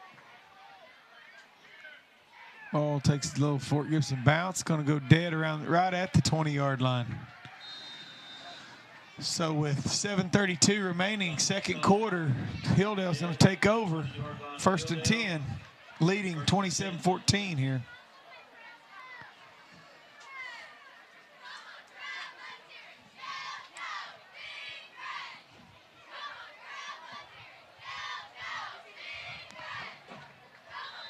Well, Coach,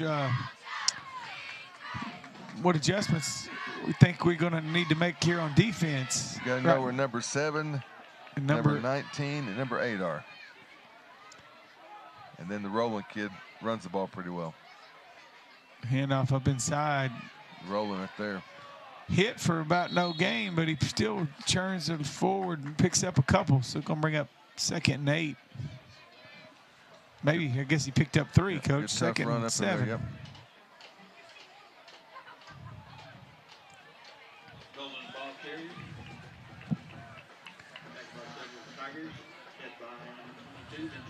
5'10", 180-pound junior, Camden Rowland. About 3 yards, 2nd down, 7. Camden.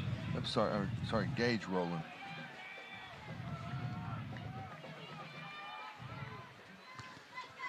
Second and 7 here, Coach. Pass play, Play action. Throw over the middle. Intended for number 19, incomplete. Jace Bryson Parker. Jace Patton on the coverage. He'll bring up 3rd and 7 for Hilldale. As the bell sound. Got some good size on the receivers.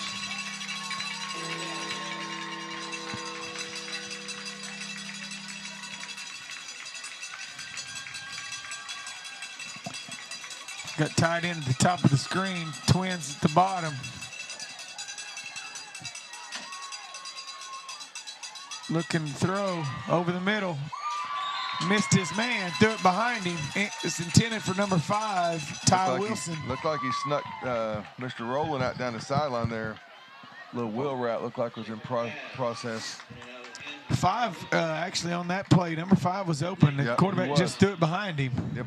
He had a couple choices there, and he did not make it. Have they punted yet? This is the first punt for them. First punt. First punt for the Hornets. Same kicker. Yeah. Low liner. Pretty good kick. Bouncing. Bounce. Oh, almost touched it, but he didn't. Wow. Going to be dead around the 11-yard line, Coach. Coach Blevins is going to like that. That's a huge net punt. Whoever that special teams guy is over there, he's liking that. Not Coach, only has he got his 70-something number, Coach, he's wearing gloves. Some other scores, Coach, from this district. Broken Bow Ada tied at 7 first quarter. Salisaw 7, hit Medill 0.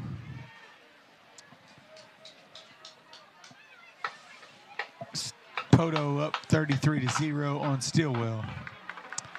All right, trips, Coach. Bottom of the screen, single receiver top, straight quarterback run up inside for pickup of about 3. We'll bring up 2nd and 7.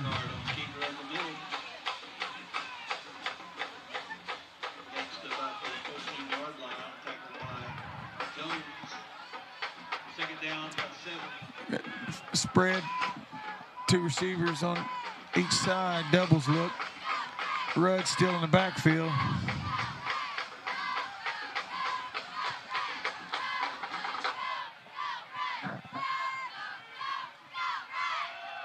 Rudd right up the gut, opens up, big gainer. Gonna go down about the 44-yard line. Big run, big hole.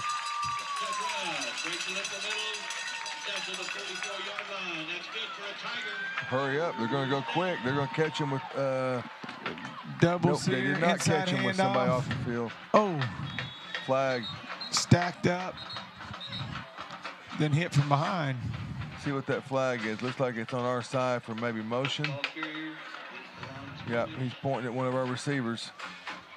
Not being set. Yep.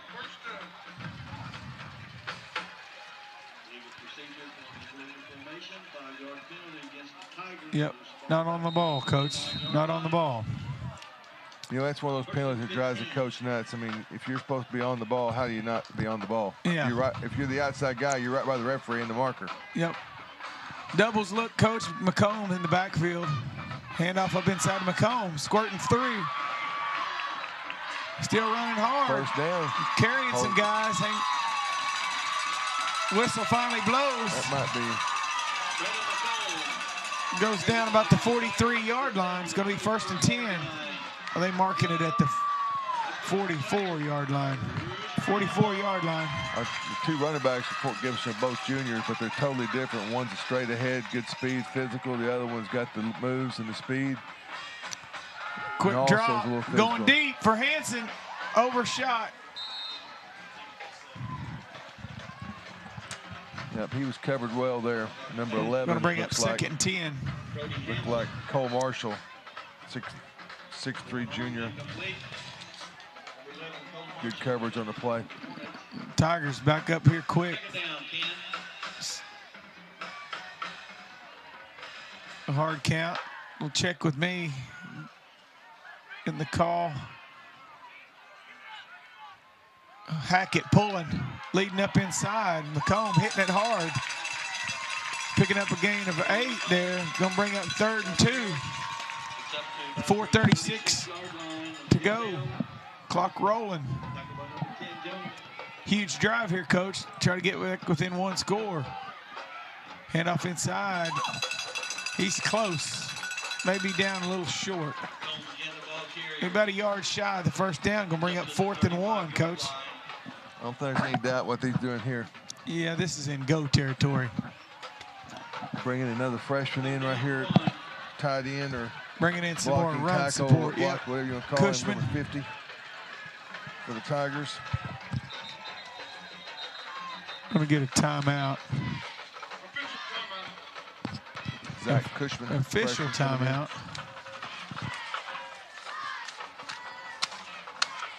Well, what's he saying? Official I'm not timeout. sure what that is. That's twice he said that.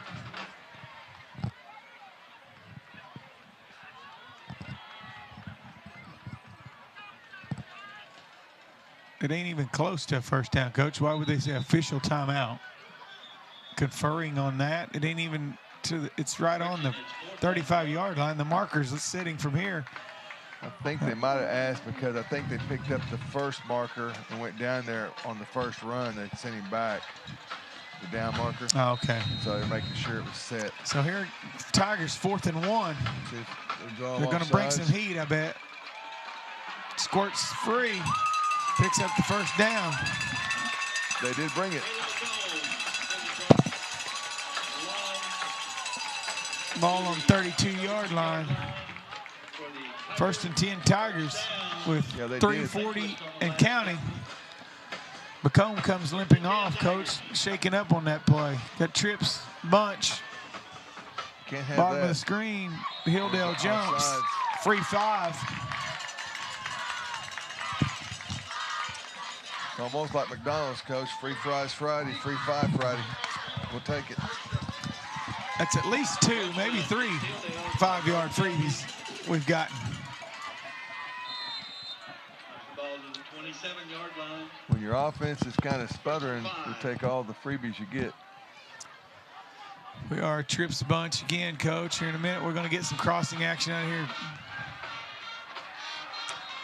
Short pickup. But this is a little more than I thought. 4-yard gain. Going to be 3rd and 1. Gets to the 23-yard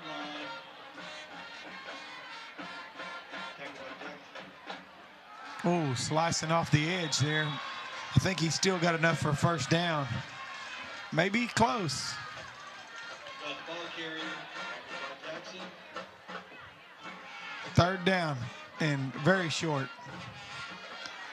Still trips bunch formation. Rudd's still in the backfield.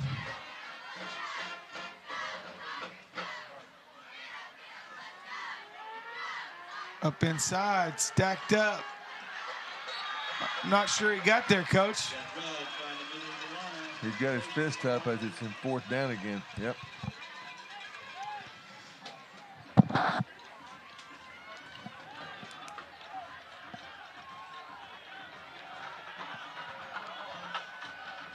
Slightly short, big 4th down and inches.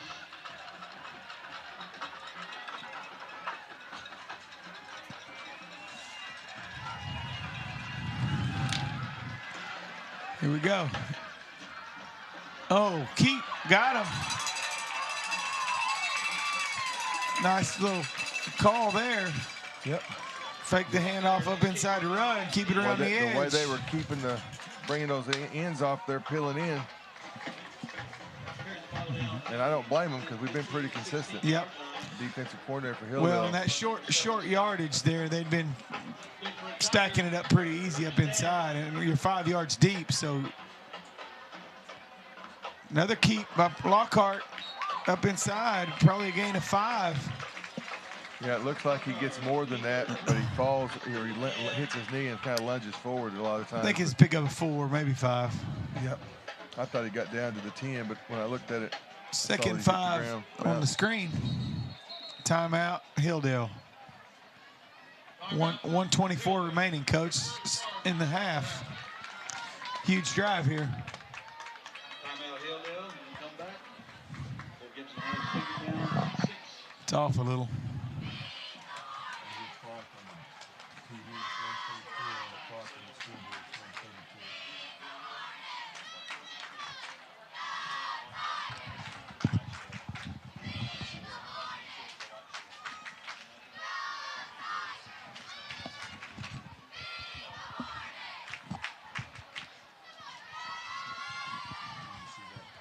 Remind everybody, tonight is the annual light show of the Louisville Regiment Marching Band. All the lights will be turned out, so please, for your safety, enjoy the show. Close on the 12-yard line of Hilldale. 2nd down and 6 for the Tigers. All right. All right, coach, we're See in what the a adjustment's going to be. tight end at the top. Up inside Rudd. First and Down goal. around the 2, 1st and goal. Nice drive going here for the Tigers.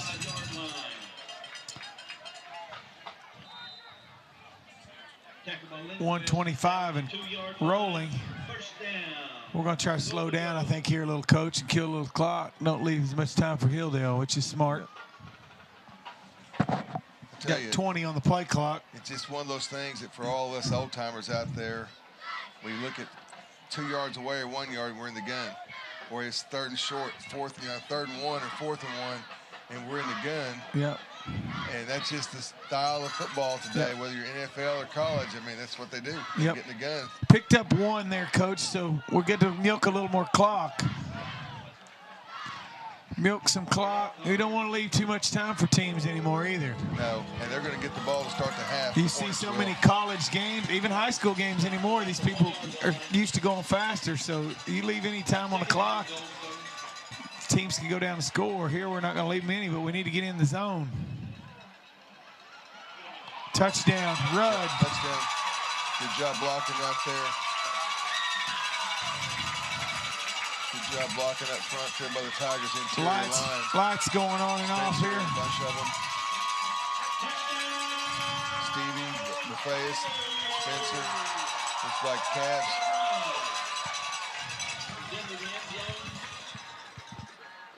Looks like Big Dougie Two Shields in there too, coach, I think, on that one. Snap, hold, no play.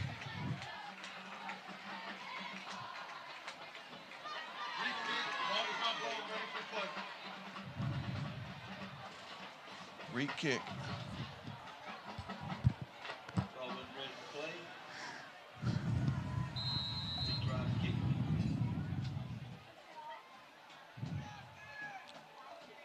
Kicks up. Good. Make the score 27-21. Hilldale Hornets, 13 seconds remaining, first half. Good job blocking up front.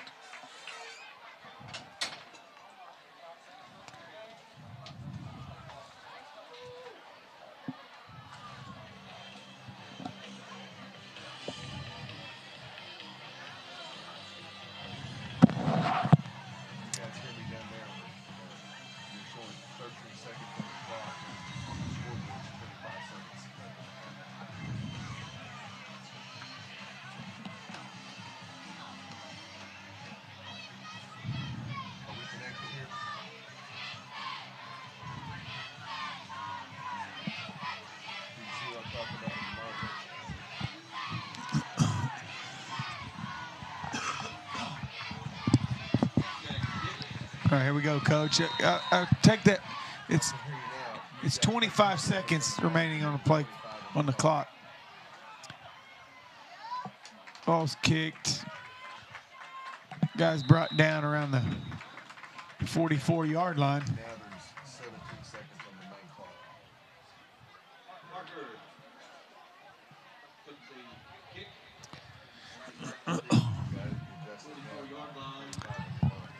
17 seconds remaining. 17 seconds.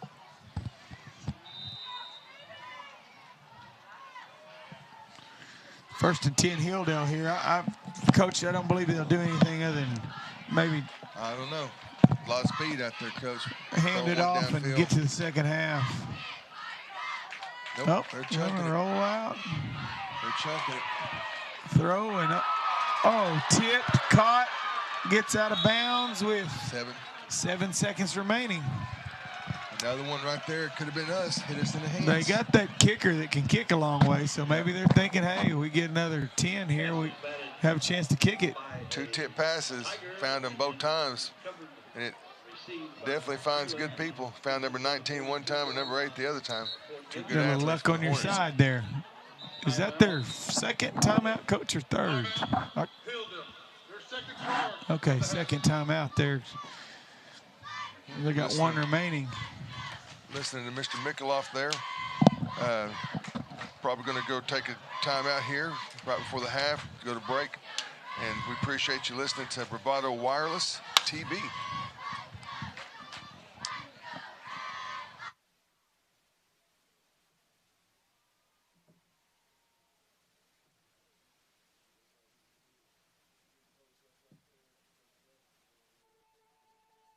Quality mobile phone service in Oklahoma is a necessity, not a preference. Bravado Wireless provides nationwide cell phone coverage for a fraction of the price of national carriers. That's why we've been able to service Oklahomans for almost 100 years and counting. Visit bravadowireless.com to find your local store and make the switch today.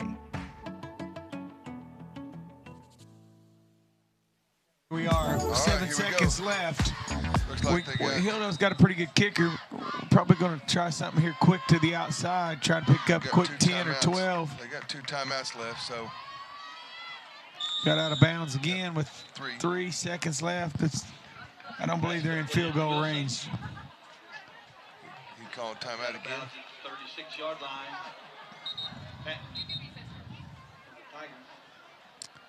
That'd be like a 53-yarder, wouldn't it, Coach? What do we got? That'd be a long one, that's for sure. Be a 53-yarder from now. All right, we're going to go to break. You've been watching Bravado Wireless TV. There's really only one explanation for businesses who continue to thrive for decades on end, and that's a people-first mentality.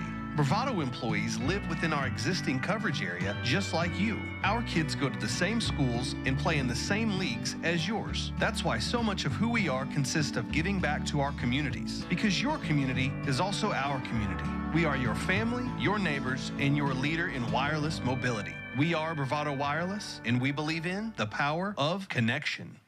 Plans backed by the golden rule, treating customers like neighbors. No fine print and no bait and switch. Now that's a bold move, Bravado Wireless. Well, Coach, looks like they're going to attempt a 53-yard field goal here, number 75, Schiller. Or are they going to pull it out the rabbit and try to fake it?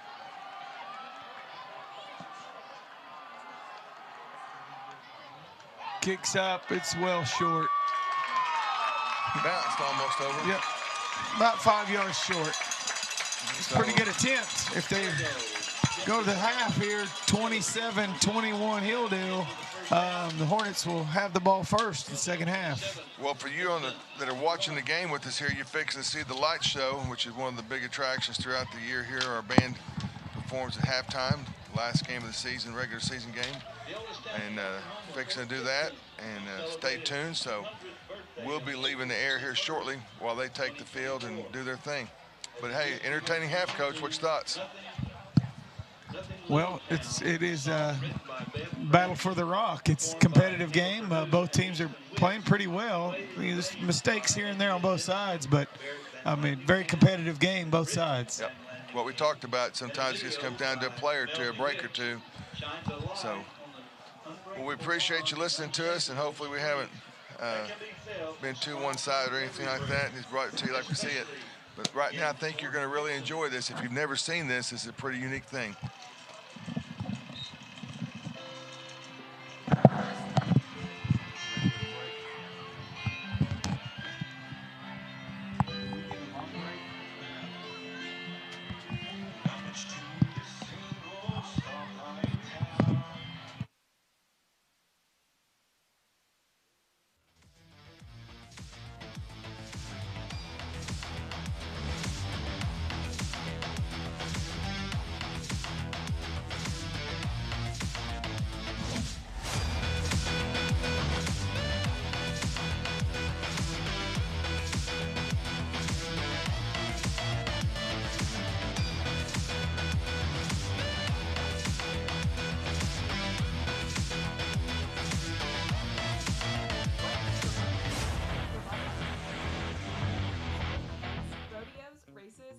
so much more for free. Why do we have Bravado TV? Well, we believe in the power of connection, which means keeping you connected to your community even when you can't be there in person. To watch Bravado TV, go to bravadotv.com and start watching.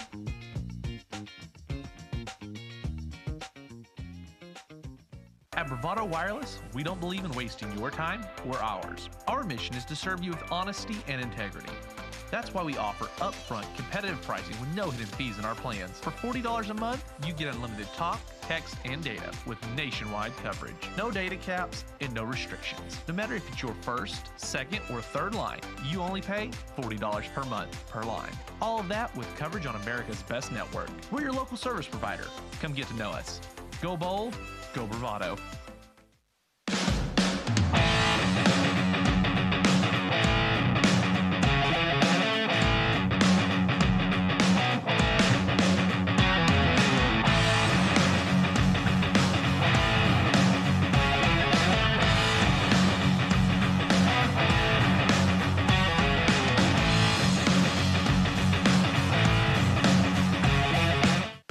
Going vaulting. In the near future, you might notice that your phone doesn't work like it used to.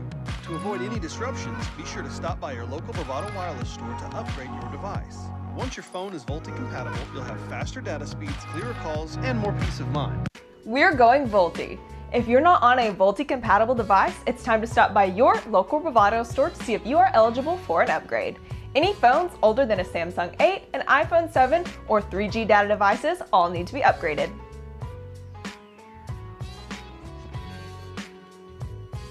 When you come home after a long day, Bravado Wireless Home Internet has you covered in your neighborhood or on your farm. For a limited time, our unlimited home internet has been discounted to only $49 per month with the purchase of a $99 router. And get this, the first 3 months of service is on us. So what are you waiting for? Make the switch today and visit us at bravadowireless.com for more info and to find a store near you. We are Bravado Wireless, and we believe in the power of connection. Whether you're driving through town or taking the scenic route, Bravado Wireless has a plan for your journey. For a limited time, you can get a Samsung device on us. So wherever your journey may lead, Bravado Wireless has you covered. Visit us at bravadowireless.com to find stores near you. We are Bravado Wireless, and we believe in the power of connection. Big wireless companies keep getting bigger and bigger, but their coverage where you live is still small. At Bravado Wireless, we provide the best unlimited talk, text, and data for only $40 a month, right here in Eastern Oklahoma. You deserve to connect fast to your family, friends, and colleagues, wherever they are, with no interruptions and no excuses. Don't buy into big, go bold, go Bravado. Visit bravadowireless.com or visit one of our stores, where we make it easy to join our family.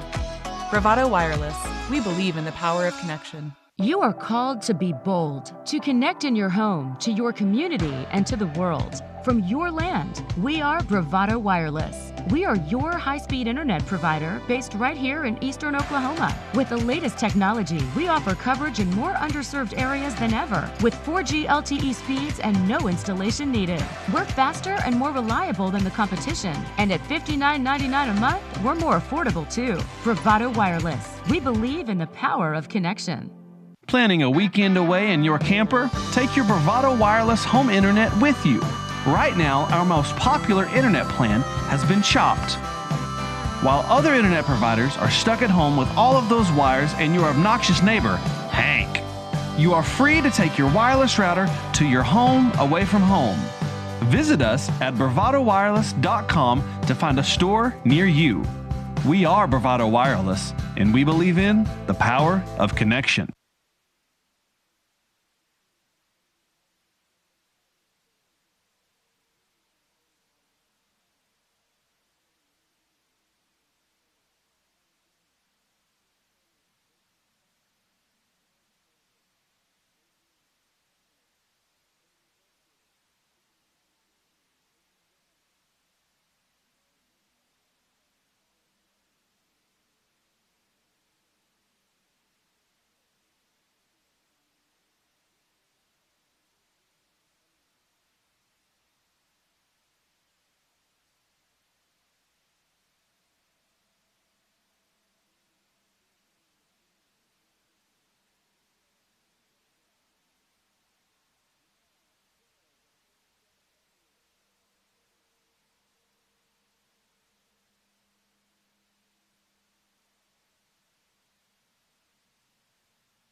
And Diane Hopkins, thank you, town of Fort Gibson, for supporting the Royal Regiment.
Again tomorrow, the Methodist Women's Arts and Crafts Show at the First United Methodist Church of Fort Gibson. 9 a.m. 3 p.m. Are going to do a Joey Bell at the First United Methodist Church Arts and Crafts Show.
Welcome to Bravado Wireless, from right here in Eastern Oklahoma, where we provide quality wireless service and nationwide coverage for just $40 a month per line.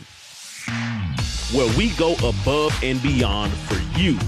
This is your local service provider. We are Bravado Wireless, and we believe in the power of connection. Plans backed by the golden rule, treating customers like neighbors. No fine print and no bait and switch. Now that's a bold move. Bravado Wireless.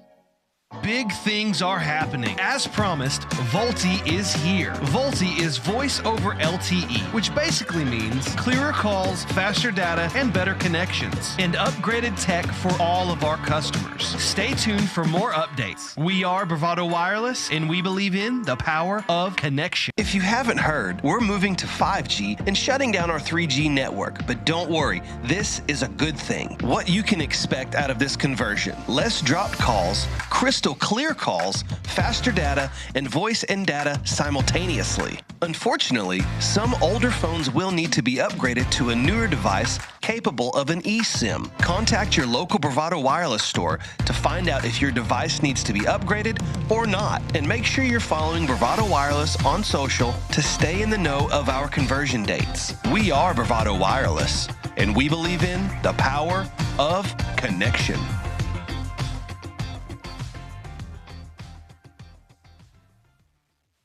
There's really only one explanation for businesses who continue to thrive for decades on end, and that's a people-first mentality. Bravado employees live within our existing coverage area just like you. Our kids go to the same schools and play in the same leagues as yours.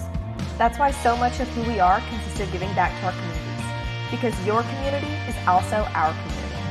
We are your family, your neighbors, and your leader in wireless coverage. Make the bold move and switch today.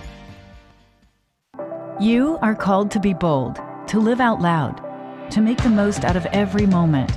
You share these moments with your friends and family, side by side, across town and across the world. We are Bravado Wireless. We believe in the power of connection, coverage, speed, service, the latest technology. These aren't options. They're not special offers. They are obligations to you. We believe in building a community, your community. Bravado Wireless. Plans backed by the golden rule, treating customers like neighbors. No fine print and no bait and switch. Now that's a bold move. Bravado Wireless. Welcome back, everybody. Had an awesome halftime show. The band did the light show there that they do every year, and amazing band. You can see why they're so highly rated across the state of Oklahoma with their performances. Just a lot of practice goes into that. And you got to see something that we got to see for the first time, and that was that song about our little town. I think that was his debut here, unless there were people there that were in attendance night that helped put it together. Oh, gotcha. Well, the deal with that is we had a video up there. I'm sure you'll see it later. It'll be out somewhere. But it was really a testament to our community, and a lot of historical pictures and stuff. Pretty awesome. Being homegrown and from here, moving a little bit up here in the booth for me. So it's a lot of heartfelt memories that went into that production. But anyway, welcome back. Great first half. We expect the same. Weather's still the same. The only thing different is the flags are not breezing much anymore. It's kind of just a small breeze. And I don't think that's had anything to do with either one of these offenses. They've executed pretty well, 27, 21 points each in the first half.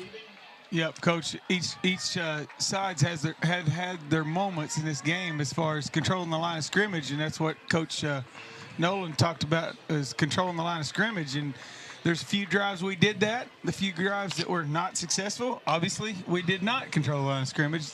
They're not afraid to bring pressure and blitz, run blitz, pass blitz.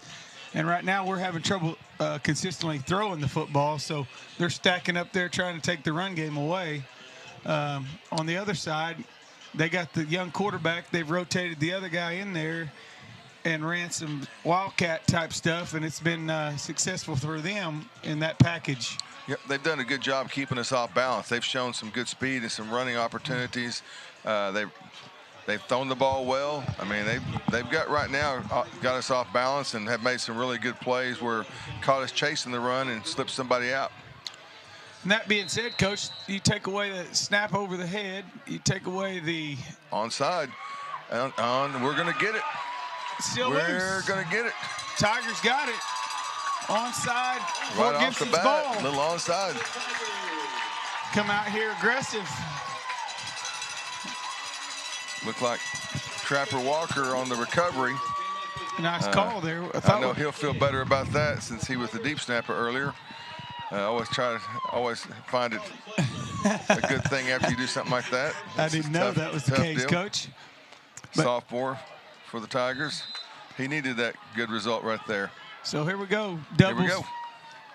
Got two receivers at the top and bottom. Rudd in the backfield. Handoff up inside. Pickup of 2. Bring up second and 8. They made contact behind the line of scrimmage on that one for sure. That was surprising we got that far because they were in the backfield on that one. They're getting too much penetration. Almost drew them off sides there. Nose guard held up. Check with me. Getting the call. Another inside handoff to Rudd. Busts through there. Pick up about 15. Still got the nose guard number 52, the freshman, big kid. Trying to see his size right there. Going fast, Coach. Caden Ford, 275, 6', 275 freshman. Still on the spread, got doubles. Quick handoff again, Rudd off the left side. Pushing forward. Boy, he's driving it right there. Pick up of about 13 on the play. Be first and 10, 25-yard line. No. They're on the move. Got the onside. Trying to strike quick here in the second half. Looked like an adjustment there. We bounced it in and popped it out. Pulled the tackle.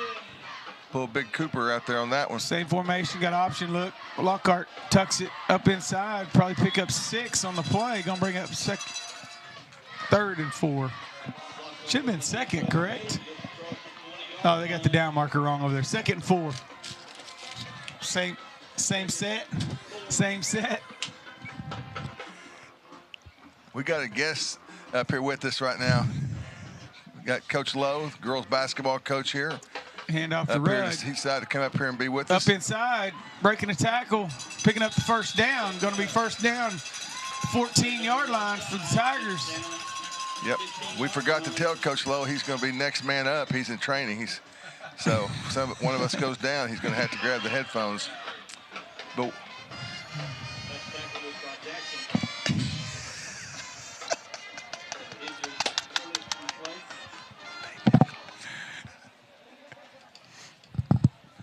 yeah, because all three of us, looks like we've got a player down, so probably a good opportunity to take a timeout away from here. You've been watching Bravado Wireless TV. He told us that. There's another mic. There's really only one explanation for businesses who continue to thrive for decades on end, and that's a people-first mentality. Bravado employees live within our existing coverage area just like you. Our kids go to the same schools and play in the same leagues as yours. That's why so much of who we are consists of giving back to our communities, because your community is also our community. We are your family, your neighbors, and your leader in wireless mobility. We are Bravado Wireless, and we believe in the power of connection. 1st and 10. From the injury, bunch down to the bottom of the screen. Like a pass. Trying to throw a quick screen. Bucked away. I think it's a fumble. So Hilldale's on it at the 32-yard line. They're going to call it a fumble. I believe it was knocked away from behind. Yep, it was. Good call. It was a good call. We're trying to throw a quick screen out here out of that trips bunch look, and Hilldale blew it up. Nowhere to go with it. Guy coming off the edge pokes it away. Hilldale made a big play there. Going to be 1st and 10. Kind of nullifies the onside kick right there on that one, Coach. Yep. Got tight end at the bottom of the screen. Twins to the top. Single receiver to the bottom. Going in motion. Scott. Inside handoff. Roland. Gage Roland. Stacked it up pretty good there. Pick up about 1 by Roland. He throws the ball. Flag. He did. Going to pick up 15-yard penalty there. Threw the football at him.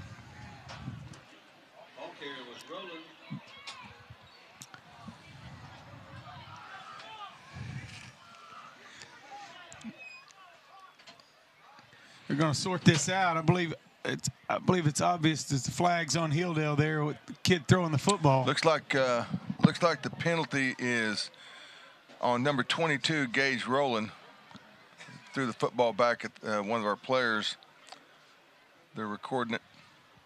After the play was over, sportsmanlike conduct. Number 22 for Hilldale. Number 22 sportsmanlike of the game. It's going to put him back, Coach, after decent gain. Well, Coach Lowe has joined us up here, and it's kind of interesting because we're all three in the girls basketball side. He's the head coach, and Coach White and I are his assistants. So he's come up to give us some assistance tonight now. Yeah. But the pressure's on him because we have one of the top guys behind us right here kind of overlooking. So, Coach, what's your first words here? Hilldale's coming up the line of scrimmage. What you got? That I told him, guys, was I didn't know about this because as soon as I put the headset on, we fumbled. Not a good situation there. So we'll see. They're going to pump and Deep go. ball, number 7. He comes down with it. He did. Great play. Great play by number 7. Great throw. Brady Scott makes the Ball on play. the 44-yard line, Fort Gibson territory. First and 10.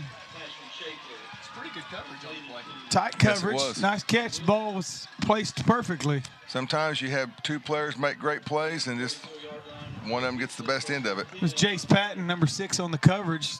Wasn't bad coverage, like Coach said. Got trips here to the bottom. Oh, it's empty set. Empty set. Over the middle, tight end, wide open. Turns on the burners, tripped up, down at about the 1, maybe the half-yard line. Number 8. The tight end gets out there in a hurry. Good athlete. Parker Ireland. Made several plays on both sides of the ball tonight for the Hornets. So 1st and goal inside the 1 for the Hornets. Good After hustle by two big Paxton. pass plays. Not giving up on the play. Jason Patton, good job right there. Never know. We saw quite a goal stand in Austin or in Dallas, OU, Texas. Similar situation. You just never know. It's always best to stop them, make them earn it. Tight end, bottom, quarterback run, touchdown.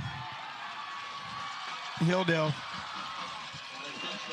up 2 scores now.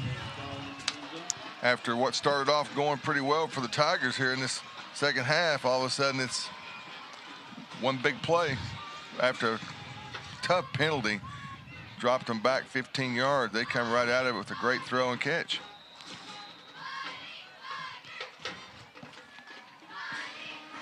Big boys teeing it up.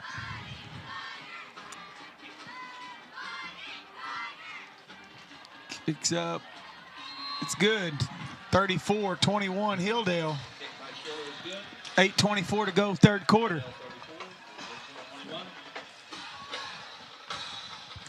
Well, Coach,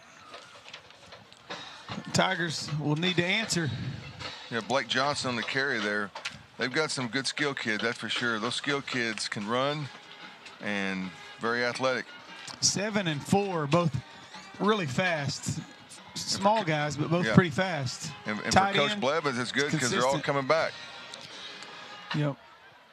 Tight ends hurt us tonight, and that was one of the keys going into the game. Know where the tight end's at, and we've lost him a few times. Right. Well, you got to have a short memory to be successful. I mean, you just got to have a short memory and play the next play. Can't do anything about the past. Just you got 8:24 left in this quarter and a whole quarter left in the fourth quarter. Just got to worry about the next possession and play from there. That's one of the things that seems to have changed on this Fort Gibson team over the year. They've seemed to battle in those situations better as the years went along, as far as not getting down, not too high, not too low, depending on the score. Early in the season, I think they were affected more that way. Now, the last few games, the last game at Salisaw, they battled, end up winning that game in overtime.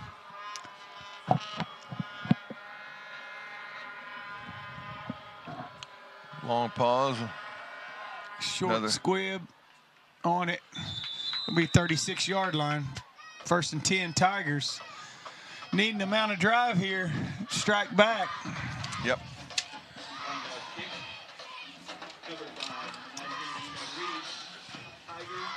Need some quick strike in our offense. Yeah, need to hit a seam and run with it. I'm not advocating we got to throw it, but I'm just saying we need a quick hitter. Well, of course, Judd could break one anytime he hits that middle like that. He gets in the second level. The past game's just been a little more inconsistent, and they like to put some heat on you. Hilldale does. Nice run. Pickup of about 10 right at the sticks. I believe it's going to be a first down. It is 1st and 10. Coach Lowe, what do you think about the view up here? Well, it's a lot better than the view down there. Trips at the bottom. Quick snap. Hand up inside. Rudd stacked up early. Maybe he picked up 1. Hit. Be 2nd and 9. Coach Lowe, you want to call the next play here, or call the next series here? Well, here's all I'll say is, last week we have some experience to draw on in this situation. We were down 14 multiple times last week, so I think our kids are. Another nice hard run. They have a mindset where they're going to battle. Yeah, I agree. They had opportunity last week to quit. Yeah, they did. They got behind, but they didn't, and they showed something there. And I think you're right. I think that they'll build on that, and they're going to play for 4 quarters. There we go, double set. Rudd in the backfield, 3rd and 2. Little hard count. Check with me, looking to the sideline. Coach, go ahead and explain that check with me. Well, they try to get up there and get defense to tip their hand what they're going to be in, and then coach tries to call the perfect play against it. Good call there. Squirts through up the middle off the right side. Pickup of about 15, 16 yards. Double still, going quick. Snap, handoff. Rudd bounces it back to the left. Still battling. I don't know what Judd weighs. I don't know if it shows on here. Maybe it does. I'm going to guess 165, 170. He's got him at 170. He's running hard, that's for sure. Right here, 2nd and 4. Looks Nice like his run. helmet came Here off. comes McComb, number 15, in to replace Rudd. Helmet came off. Jace Austin in the game. Tied in, Monsivice off. Still in a twins to the top, or to the bottom. Got tied in, single receiver to the top. McCombs in the backfield. Handoff up inside, running hard. Picking up 2 yards. Gonna be 3rd and 3. Huge drive here, Coach. You're down 2 scores. Right around the 20. Everything's 4-down territory right now. Looks like we still have the front. Jake Spencer, Woods, Caps, Stevie Buffets, and up inside. Big Cooper. Stacked it up right short of the sticks, I believe. Yep. It's going to be 4th. We've seen that referee's fist about every time we get into a close situation here. There's been a lot of close spots, Coach, tonight. A lot of games you don't end up with very many close, that many close to the sticks. Oh, they got penetration. Yep, we did not get that. Short. Hilldale's defense stops them. It's going to be Hilldale's ball. That was a huge play. They had a guy slice in off that our left side, blew it up early. One of the things you don't see much anymore is bringing the sticks out to measure. I'm still a huge proponent of really short yardage. I'm getting that quarterback up under there, and I'm sneaking that son of a gun. We had that conversation in the first half. You're right. I'm not going to say that you can't get stuffed on a sneak, but I don't see it happen very often. Right. It's just a matter of time until you start seeing that tush push that's becoming popular in the in the NFL. Yeah, Philadelphia Eagles, they kind of have that down to perfection. Yep. Gage rolling again off right tackle. Good defense there. Pick up of maybe Dougie 2. Shields, one of the people on the tackle, and Thatcher. So here we go. It's going to be 2nd and 8. 5:29 and counting down here. Coach Lowe, when you have a quarterback that squats over 600 pounds, it kind of helps too. Yeah. Quarterback, Mr. Hurd. I think they Mr. Hurd. Hilldale's been a little bit notorious for living in the weight room. Yes, he has. He put a lot of pressure on those other QBs in the league, didn't he? Yep. Tied in at the top. Got twins at the bottom of the screen. Quick drop. Pass again, throw over the middle to number 5. Complete. That's the one they missed earlier in the first half. Threw it behind him in the first half. Because they leaked 37-yard line, 1st and 10. Hornets rolling out again. Just under 5 minutes to play in the 3rd. I have to say this drive is huge for the Tigers. They're going to remain in striking distance. Yes, it is. Got tight end trips at the bottom of the screen. Single receiver to the top. Handoff up inside number 22, rolling. Good run there, but picking up about 4. I think he's a sophomore, 22. Bring up 2nd and 6. Junior. Good run right there by the junior. Oh, was it the 41? For us. Second down, about 6. Mm-hmm.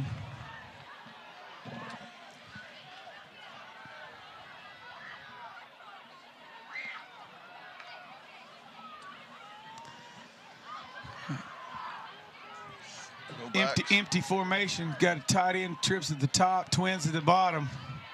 Throw over the middle, tight end. Here we go. Pick. Hudson Nafis on the pick. Returned at about the 41-yard line. Got a flag here. Flag right there. Probably Thatcher Wilson. Yep. 53. And there's another flag. When the white hat throws his white hat, that's not a good sign. I don't know if the first one was on Fort Gibson and now Hilldale retaliated and they got one. We're going to have offsetting, or if it's 2 flags on one side here. Hey, it's what we talked about when this game started. It's the battle. Battle for the baby rock. bedlam.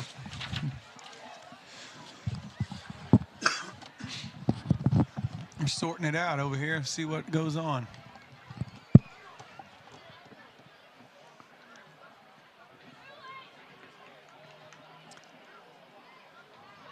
either way, lack of composure on either side can cost your team. You can't do it. I know that was a big focus for the coaches this week. Talked to multiple coaches through the week, and they talked about the ability to keep their composure and not letting big plays or the emotion of the game take over. Yep, it's everybody wants to retaliate or, you know, fight back in these situations. I mean, you can't fight out there anyway. What are you going to do? You got a helmet on, you get thrown out of a game. I mean, it's just play on for me.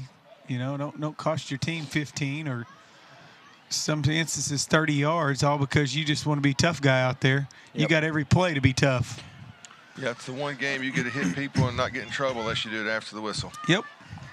Plenty of time between the whistles to play it up, play it tough, play it right. Here's the call. There are multiple fouls on the play. Personal foul on Fort Gibson. Personal foul on Fort Gibson. Personal foul on Hilldale. All those penalties are offset. First down, Fort Gibson. Ball on the 41. Ended up working in our favor in the end. That's one of those plays that you just, as a spectator, you wonder, how could we have 2 personal fouls, they have 1, and we not get like a 15-yarder marked off against us? Yep. I mean, it's like, you see it all the time in the NFL, though. There'll be personal fouls everywhere. They just nullify it. All right, here we go. 41-yard line, doubles formation. Quick throw to the flat. Johnson turns it upfield. Pickup of about 16 yards on the play. Be out of bounds at the 25-yard line. 1st and 10. 3:41 to go, 3rd quarter. Good throw and catch. Jaden picked it up off the ground. We've been sticking in this double set, Cooper Coach. Hackett right there pulled. Pickup of about 4. Yeah. 65 is a big freshman pulling right there. About 4 yards, tackled by Jones. Cooper Hackett. 6'6", 211. Still double set. Rudd backfield. Once again, check with me. About got him. I bet that 211 changes between now and his senior year. There we go. Oh, nice edge. There's Rudd. It's going to be up to the 1-yard line. Yep. 1st and goal. Tigers, nice run. Down to 2. You're going to mark it back, I think. Coach. We got the edge sealed on a bounce out. They ran behind the big freshman, Hackett. He pulled from his spot, and Rudd got in right behind him. And big gain. Probably a good spot to be. 1st and goal, 2-yard line. Man's shadow. We got tight end trips, bottom of the screen. Handoff up inside, slips down, 3-yard line, -1 on the play. 2:38 in county, 3rd quarter. Got twins at the bottom of the screen, tight end, single receiver at the top. Another handoff up inside, walks in there. Touchdown, Tigers. Making it interesting. That's what the Tigers needed, and obviously Hilldale is hoping that did not happen, the answer. So here we are, 34-27. Mr. Skaggs waiting trying to kick it up. PAT. Snap from Caps. Hold bad is a little low on the snap. Lockhart doing a good job to get it down. Yes, he did. Kicks good. 34-28. Back to a one-score game. I tell you what, if you're not here, great atmosphere tonight, big crowds. But look at the picture on this monitor. You are seeing almost like you are here. It's crystal clear, and hope you enjoy the commentary as much as you that picture. Although I don't think we can live up to that picture, but we're working on it. The screens, are the scores still scrolling over there, Coach? Yep, Clinton's up 31-0 in the 2nd quarter. What's the this district? Have you seen this? I've seen Broken Bow's game was pretty good earlier. Them and Ada. Yep, it was what, 7-7? It still shows 21-14 halftime. Collinsville scoring. Claremore's big score. Salisal up 14-0. Wow, Elgin's up 13-3 on Midwest at Midwest. That's a pretty good jump. You don't think of Elgin and Midwest City in the same football terms usually. Skaggs to kick off. Kicks another onside. Battle for it. I believe Hilldale come away with it. 1st and 10 from the 50. Hilldale. Little gamble there, but well, it's a 50-50 chance. It is a gamble, but hey, if you don't do give up a score, they don't 4. have to go as far and run the clock. Yep. I can't say anything. A 5th grade team, we onside every time unless we can't. If we're up 35, we can't do it anymore.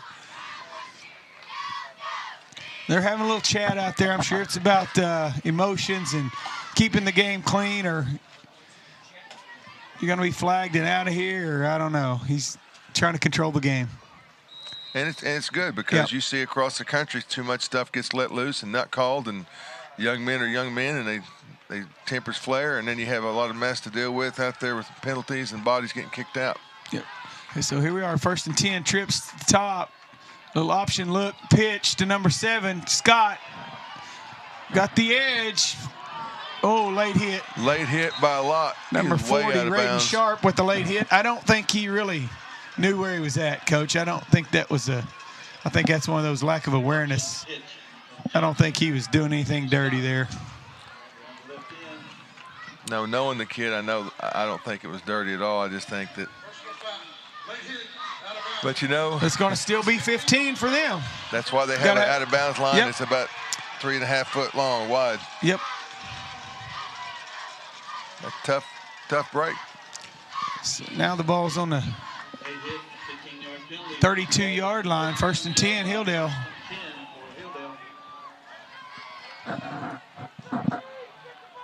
Trips top of the screen, tight end the bottom. 22's in the backfield rolling. Kind of outnumbered on top pass coverage. Quarterback ISO right up the gut. Number 4, Blake Johnson. Pickup of about 7. Bring up 2nd and 3.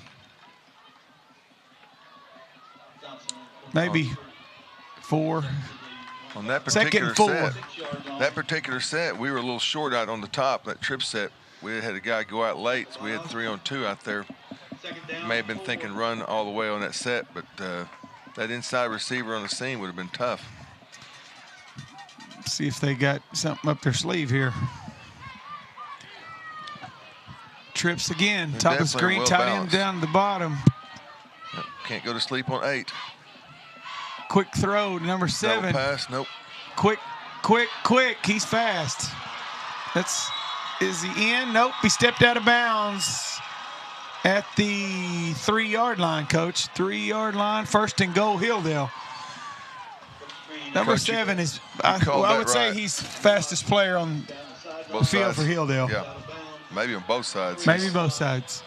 When you said quick pass, they threw it to the quickest out there. That's definitely the quick pass. Got the first guy blocked. The other guys had a chance, bad angle or not enough speed, one of the two. To get to him. Trips into the boundary there, Coach. All jumbled up. Quarterback run this way. Again. That's a page out of the 5th grade playbook. Got everybody over there on the short side, run ISO back the other way with the quarterback. Touchdown, Hilldale. Yep. That is Blake Johnson again on the touchdown. Another one of the young ones, sophomore. So Fort Gibson cuts it to a 1-score game. Hilldale answers right back. Aided with the penalty there on a late hit out of bounds. Kick up. Good. 41-28. Hilldale, 1:16 to go, 3rd quarter. Well, Coach, it's going to come down to getting a stop. You can't crawl back and make it all up if we can't get a couple stops strung together.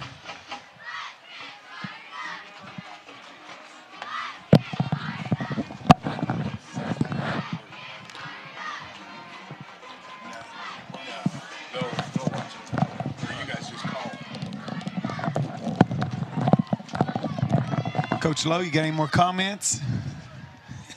Right now, guys, it's winning time. I'm sitting here a little bit shocked that there's been this much scoring in this game. I really thought that coming in that Hilldale would really, if we made them sustained drives, that it would be hard for them to score. But credit to them and their coaching staff. Okay. They come in with a good scheme, and we've had trouble the whole night consistently. So credit, hats off to them, but we've got to figure something out, because right now, in a do or die situation, it is going to be playoffs on the line. Yeah, it's go time right now.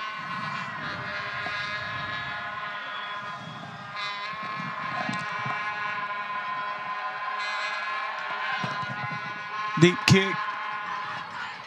I believe that's Hanson. Turning it up, got a flag in the middle of the field. Probably in the area of holding. Probably so, and when you see it that far away from the ball, you're kind of like, who are you holding? Yeah, exactly. I mean, why would you hold? Not that it wasn't a call. I'm just saying I don't know why you would do that from there. That person probably not going to make the play. Yep. Block in the back.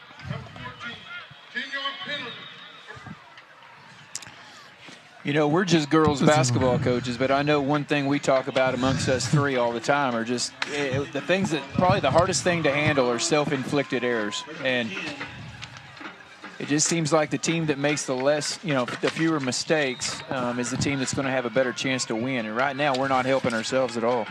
I believe that's in every sport, Coach. You go to softball, errors cost you. Too many walks. Little roll out here, going deep. Oh, got the edge.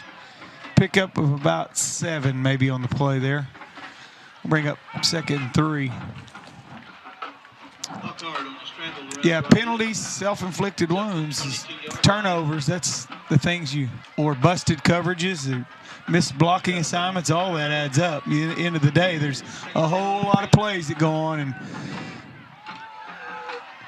whether you win on each play, individual guy or not, that dictates what happens on every play. Yeah, it's what we talk about all the time. It's the little things. I think Coach Walker says it best. Little things become big things in big moments. And I think we're seeing that happen and play out right now. Doubles here, Coach. Check with me. Getting the call. Rudd flipping to the other side here. A little cat and mouse. Blitz coming off the edge. They stuffed it up inside, but hard running, gets first down. They had it stacked up pretty good, but Rudd refuses to go down, picks up the first down. Ball on 31-yard line, 1st and 10. Give the O-line some credit for bringing both backers, and give Rudd some credit for fighting through the first contact. Going quick, Orange trip set to the top. Option. Lockhart turns it up for gain of 2. Bring up 2nd and 8. We've only made them punt one time. It's the end of the 3rd quarter. End of the 3rd there, Coach. Well, at this point, it's coming down to it, 13-point. So we're probably going to go to commercials. We appreciate you watching Bravado Wireless TV.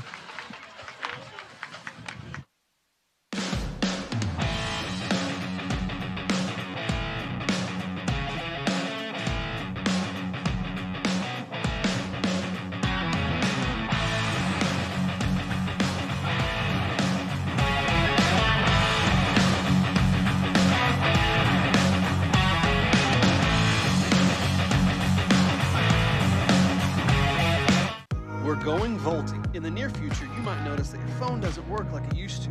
To avoid any disruptions, be sure to stop by your local Bravado Wireless store to upgrade your device. Once your phone is VoLTE compatible, you'll have faster data speeds, clearer calls, and more peace of mind.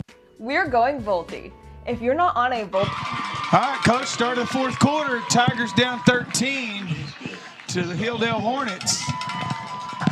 The ball's on the 33-yard line, 2nd and 8.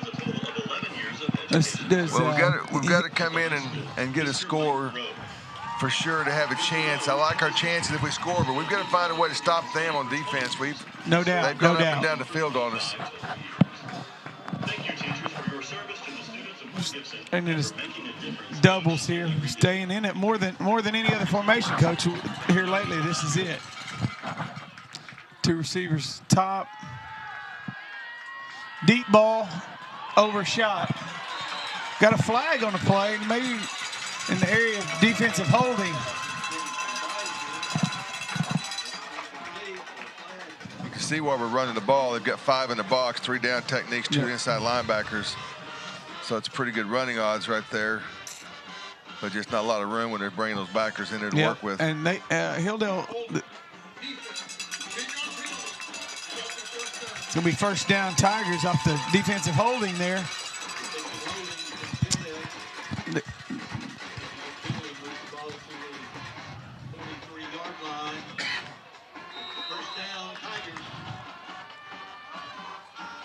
Inside handoff, Rudd bounces it to the right. Good gain on the play. Pick up about 7. He's 2nd and 3. Good block there by Steve Fayes on this side.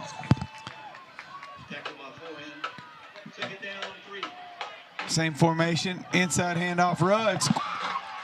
Little crease. Another pickup of about 7. Bring up 1st and 10. 43-yard line.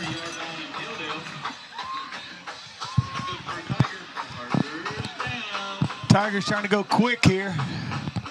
Down 13. Oh, guy coming off the edge. Slices off that outside linebacker spot. Yep, Ireland. Takes us down. Bring up. Look like 2nd and 10. Yeah, Parker, Ireland. Got him. 5 yards. Freebie.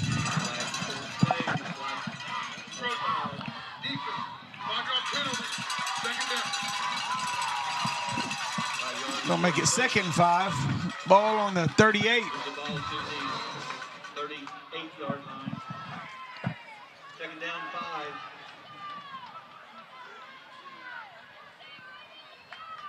Got a little check with me here.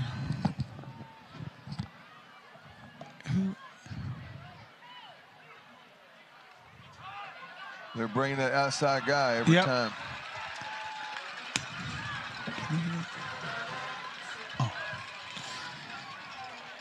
That no. Kind of taking too long to read the whole. Yard or no gain there. Here we got doubles. Kind of putting a stop to that. Another handoff. Nope. Play action. Oh, overshot it. Gonna bring up 4th and 5 here, Coach. It's huge play right here. Huge. If there's a give him the ball back up 13 here with 10 minutes, 12 seconds to go. It spells trouble. If you can pick up this 1st down, give yourself a chance to keep driving down and get a score here. Could be ball game. Pressure coming. Dancing around.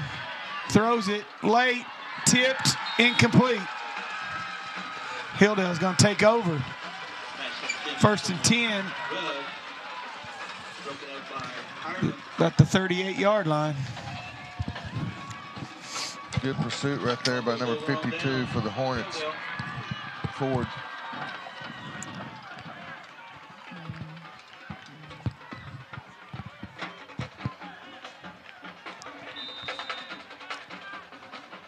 Well, do or die time now, Coach. Do or die. We got to get them stopped, and we can't let them stop or turnover. And the we can't let them formation they're drive in there looks like and they're eat going to up line a ton up in of the eye and clock. run it. Looks like they're going to run some clock right here. Motion, handoff up inside, rolling. Short pickup of 2, maybe 3 yards on the play.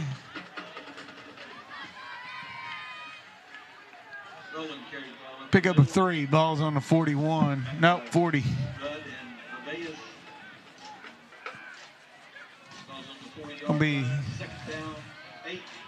2nd and 8 here.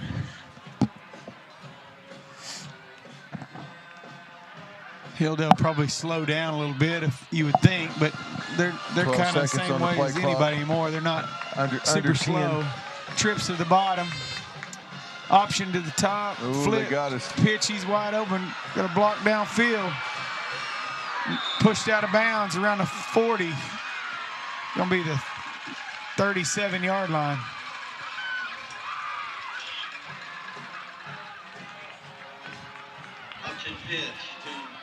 I'm not sure. Jace Patton, maybe. Let's start there. Rudd pushes him out of bounds on the play. The corner is getting blocked up there. There's Jace Patton, I believe. Got Twins at the bottom, tight end at the top. It's got to be movement right there. No flag. Didn't get called. Stacked it up, gain of about 2. Flag. No, it's a flag.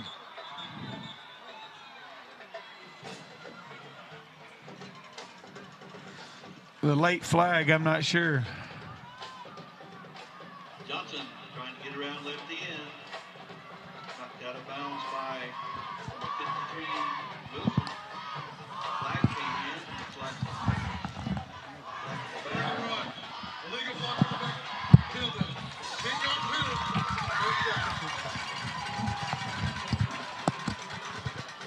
And yard penalty for block in the back. Gives the ball back to the 46-yard line for Gibson. All right. Personal foul or holding. It's going to be first and about 20. Don't want to go to sleep on number 8. Maybe 19. Option. Pitch. Knocked out after a gain about 2. Good play by Patton there. Option pitch to Scott. Left end. Goes out of bounds. Yeah, went out of bounds. It helps us, or helps the Tigers. Yep. 9:02 left.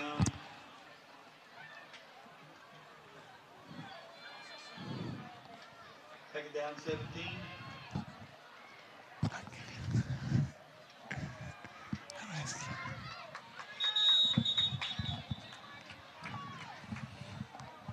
Timeout. Hilldale. Their first charge of the half. We're going. Let's get cheerleaders down front. Ready, girls? Looks like timeout on the field. Cheer squads. All right, here we go. We're going to take a break. Thank you for watching Bravado Wireless TV.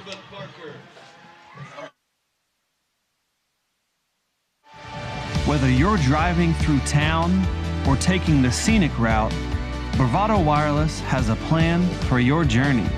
For a limited time, you can get a Samsung device on us. So wherever your journey may lead, Bravado Wireless has you covered. Visit us at bravadowireless.com to find stores near you. We are Bravado Wireless, and we believe in the power of connection. We're going Volti. If you're not on a Volti-compatible device, it's time to stop by your local Bravado store to see if you are eligible for an upgrade. Any phones older than a Samsung 8, an iPhone 7, or 3G data devices all need to be upgraded. All right. Here we go. Second and 15 here for Hilldale. 9:02 to go. Motion 7 back out. Find Going number pass. 8. There Got he a guy, is. number 19. Flag on the play. They might have Bring him had down illegal at the formation 15-yard there. line. It looked like there was maybe some motion. Illegal shift. Yeah, it's a shift.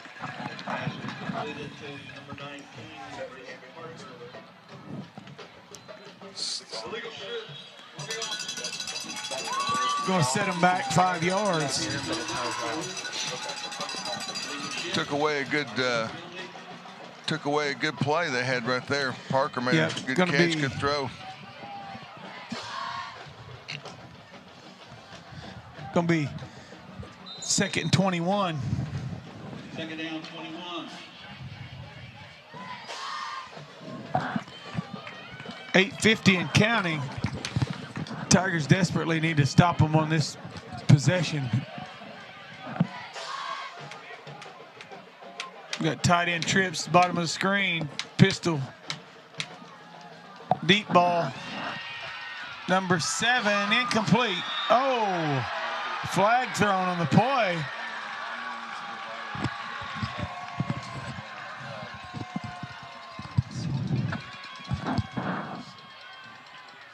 I'm not so sure on that, Coach. That's interference. Deeper. 15-yard penalty. Second down. After the replay, I see the shirt grab, Coach. At first, I thought he made a play on the ball as he was, but he had his hand on him down the field. So yeah, probably the good right thing call. he did. Probably would have touched him. It'll be 2nd and 6. Tight end trips to the top. Single receiver, bottom of the screen. Pistol. Find that tight end. Little check with me from Hilldale. Tigers have had pretty good defense. Pretty good. They're starting to throw the ball a little more than they were earlier. Yep. 1st and 10. Just beyond the sticks. Georgia said they had pretty good discipline up front, not jumping off sides tonight on the Tiger side, but then they came right Got up. a player down, Coach. Ball's going to be sitting on the 26-yard line. 1st and 10 Hornets. With 8:19 remaining in the game, 41-28 lead. Trying to milk the clock and get points here.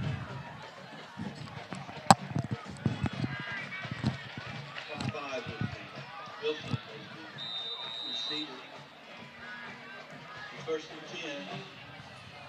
Falls on the 27-yard line of Fort Gibson.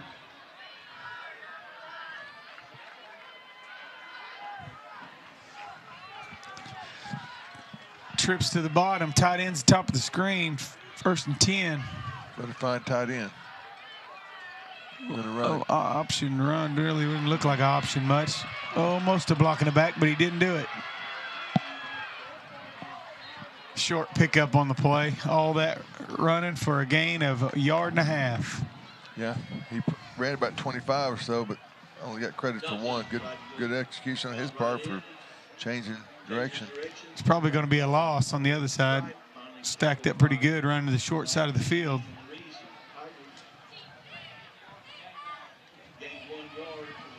Right now, guys, if I'm defending, I'm trying to get a hat on a ball right now. I'm trying to make something happen, give my team a spark. Need something. Yeah, we got to have a turnover here. The time is becoming a real issue here. If you're a Hornet tight end fan, trips top of the screen. Run that clock. Hand off to number 7. Trying to bounce it outside. Gets the edge. Turns on the burners. Touchdown, Hornets. That's been a familiar sight tonight. Brady Scott. Yep. Sophomore, 145 pounds, but a speedster. Yep. That young man's had quite a night. Quite a night.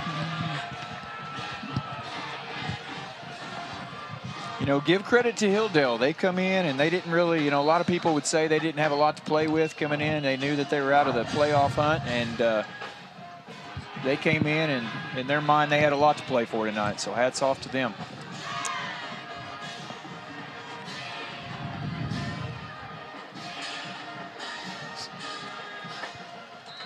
Kicks good. That 48-28, 20-point lead. Yeah, Mr. Schiller has had quite a game. I don't know if he's come off the field. I think he's a deep 3 technique on defense, offensive line, kicks everything, place kicks, extra point kick. He's by far the biggest kicker I've ever field seen. Goal. You don't see many 70-somethings doing kicking, and that man has been. Like we talked about the old days, the toe shoe, kick it straight on, not a soccer style. As unusual it is to see number 70, a 70 number kicking, it's way more unusual to see that kicker in the D line. Yeah, and he punts it too. Yes, I know. It's just like, you know, there's punters that can make that number 75, I guess, if they wanted it. But it takes a pretty good guy to go step in the mix, that D-line, O-line. And that guy, he gives a whole new meaning to tough kicker. Absolutely. Well, down 20 here, 6:55 to go. It's hurry up time, but you got to make your possession pay off. A little shout out over there to one of my good friends, Mr. Josh Nixon, one of the administrators over at Hilldale. Good man, good family.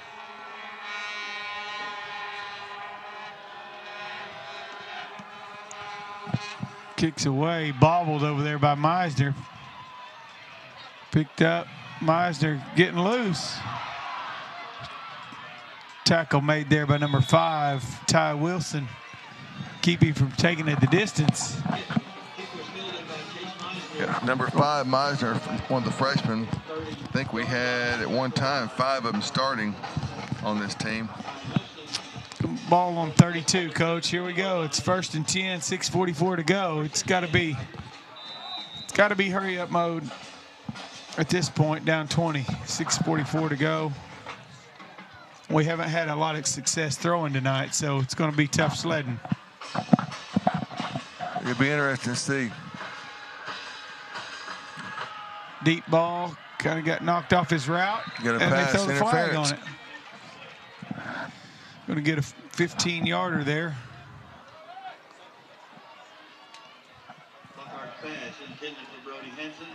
Hanson's another one of the freshman receivers.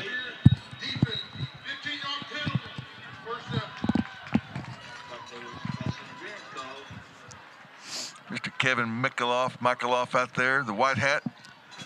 And we ball on the 47-yard line.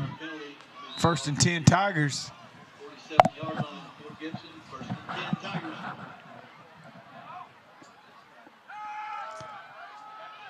Pressured, flushing left. Throw to Rudd, complete. Gain of about 4. Little backyard football right there. Second 6. Second down, 6.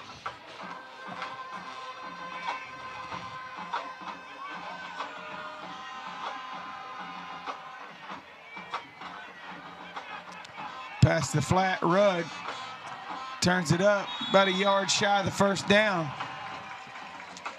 Under 6 minutes to go. Tigers down 20. Bring up 3rd and 1. Quickly to the line. Inside handoff, Rudd, 1st and 10. Down to the 38.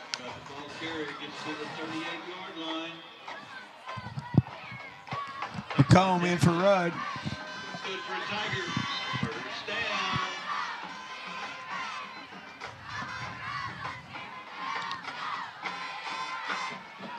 Pass over the middle, incomplete. Intended for Hanson. Pass intended for Hanson, incomplete. Bring up 2nd 10. Ball's actually spotted on the 39.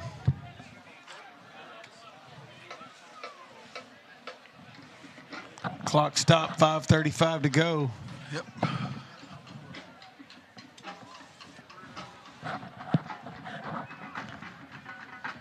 Got Meisner, Monsivice to the bottom, Hanson and Johnson to the top.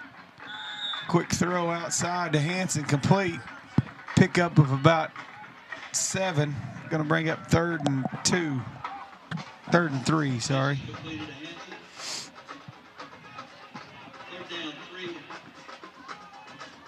Inside handoff to Rudd, busting through. Big run down to the 15. 1st and 10. 5:09 on the clock.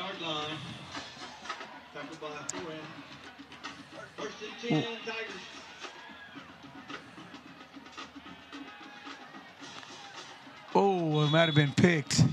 Incomplete. Dropped it. First things first, you got to stick it in the end zone right here, correct? You can't. Just under 5 minutes to play. Stick it in the end zone, probably got another onside coming and trips to the bottom.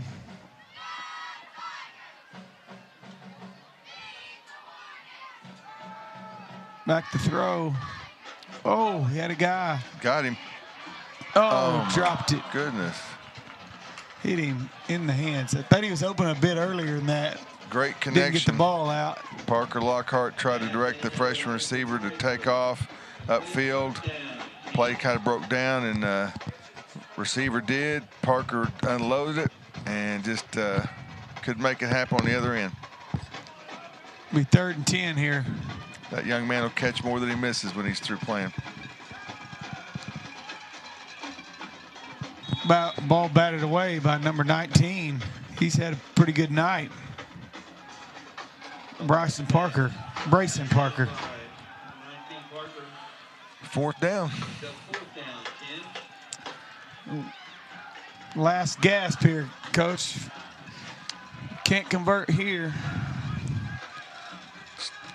Ball Tough game enough if you do. Over. Convert. Definitely over if you don't. Gonna throw it up. Incomplete. Hornets gonna take over on downs. 15-yard line. Up 20, 48-28. Now you're gonna see them surely use most of the play clock. Last drive, I thought they wouldn't use more of the play clock. Didn't matter. They ended up scoring touchdown anyway.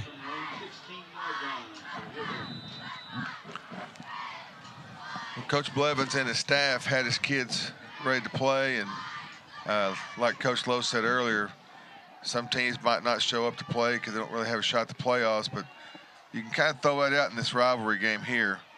A lot at stake besides the playoff thing. If neither one of them had playoff aspirations, you would think both of them would show up ready to play, but still got to do it. I mean, you can't just show up, not do your X's and O's, and they had a good game plan.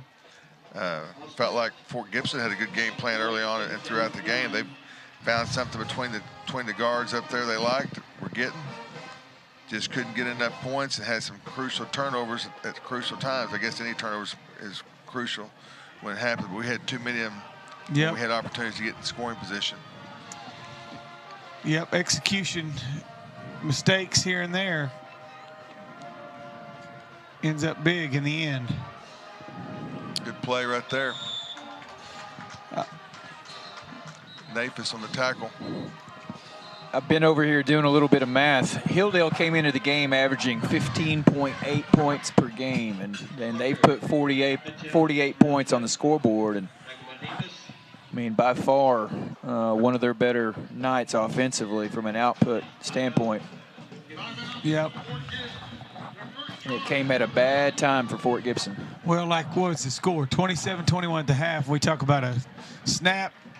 So they start on the 15. The kickoff return that was returned, what, down to the 10 or so? Yeah, yeah. So there's two short fields, two of the scores in the first half. Yeah, I was visiting with Coach Nolan today, and one of the things we talked about was, limiting big plays, and they haven't seemed to, they just have not been able to accomplish that, whether it be, special teams, defense, offense, it doesn't matter. Hilldale has come up with some big plays, and when that happens, it puts you behind the 8 ball. Yep, and they've had, as they say, 2 or 3 of their players have been making plays. The little 2-speed guys, the guy they played a little bit at quarterback that I haven't seen at quarterback, 4. Yeah. What's his last name? Johnson, and then number 7, he's got speed, and then the tight end hurt us a lot in the first half.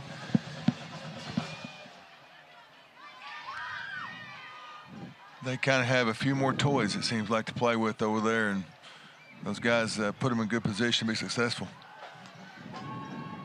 Good throw. Deep ball to 7. Scott got it. Guess they ain't worried about running no clock, boys. They're going to try to drive it down here and score. Last game of the year, no playoffs. That call's a little bit interesting.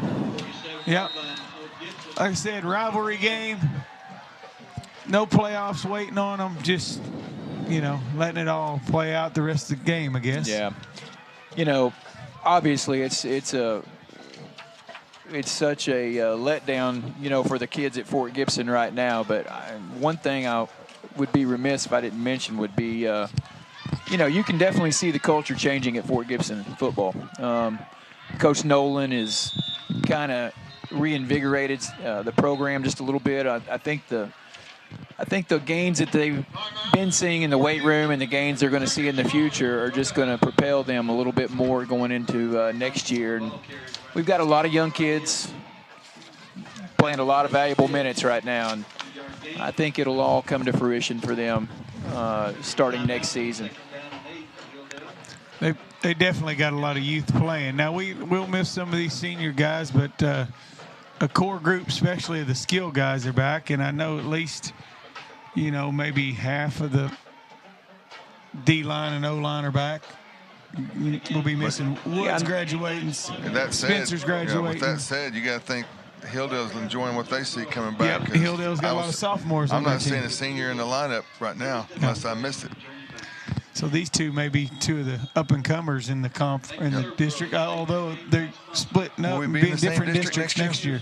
Different districts, I think, next year. You mentioned the seniors, and I think it's important to mention that, they came in this year. I mean, obviously, Coach Nolan last year was his first year, but the seniors having to embrace a new coach their junior year. The program has not had the success that they wanted it to, but for the seniors to stick it out the way that they have and to show some leadership down the stretch here and to be able to put them in this position in the first place, I think it says a lot about those kids and what they're made of and, just kind of what their makeup is and what they're really all about. And that's a testament to their parents and the people that are around them all the time. I'm just really proud of them, regardless of the outcome tonight. And that goes for both sides. I mean, we all know it. Football's tough. It's not easy. If it's easy, there'd be a whole lot more people out there playing that, have the ability to. It's a lot of commitment. It's a lot of time. And it's tough. So, I mean, hats off to those guys for sticking it out and hanging in there and finishing off their career. Yeah, we always talk about how hard it is to get kids to come out and play football. Back in the day, everybody got, push mowed their yard, hauled square bales, and did all those kind of things outside. Not a lot of that going on, so now we're trying to talk kids into coming out and play football. It's hot, and hey, oh, by the way, put all these pads on and make it even hotter. So I have a great respect for any kid, regardless of where they're from, that puts the pads on and decides to play football, because it's not an easy sport. It's not for the weak, it's for sure. You got to be tough-minded to play this sport. That's going to be picked off by Nafis. The second of the night. Gets it back up to the 41. So Tigers take over with 2:45 to go in the game. See if we can go tack on a score here pretty quick. Now I see that I don't know who did it, but the post on you see it on a lot of social media about the last time you put on the football gear that last Friday night of your senior year, if you're not one of those kids going on to play college football, which the percentages are low, is that you're never going to get that back, because basketball you can go play pickup up well into, if you want, into your 50s.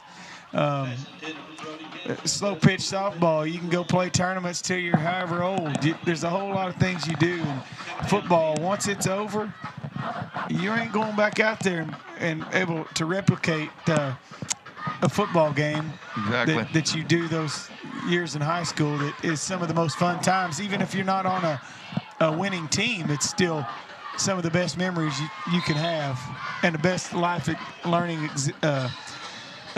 things in life.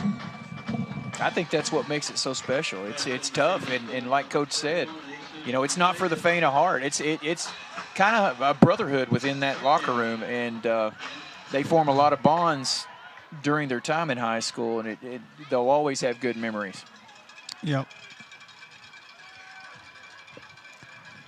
It's one of those things, you never forget your time, and you don't forget your coaches, good or bad. Nope. And most coaches are all remembered in a decent way, some coaches are harder or whatever, but in the end of the day, bottom line is most all the kids know that those coaches put a lot of time in and cared about them, on different levels for each guy. But it's a commitment when you're in the football, on a football team and in the football world. Not that it isn't in other sports, but we're talking about the finality of it. The finality of it is different for football. Well, there's something different about Friday nights. I think we'll all agree with that. It's especially when you grow up in Oklahoma, small town. It's the thing to do. Yep. Yeah, well, turn over there, get to Coach. Do that, walk out on the field as a coach or a player under the lights, it's just a different thing. Yep. I mean, it is what it is. But that, you're right. Sports mimic life, and this is what football is one of the best teachers of life, because you're getting it handed to you. You get knocked down, you better get back up. That's the way life comes at you, and life's full of having to get back up, no matter what age you are. Well said. Football is a good way to teach young men how to do that. Yep. It develops all kinds of toughness and mentality.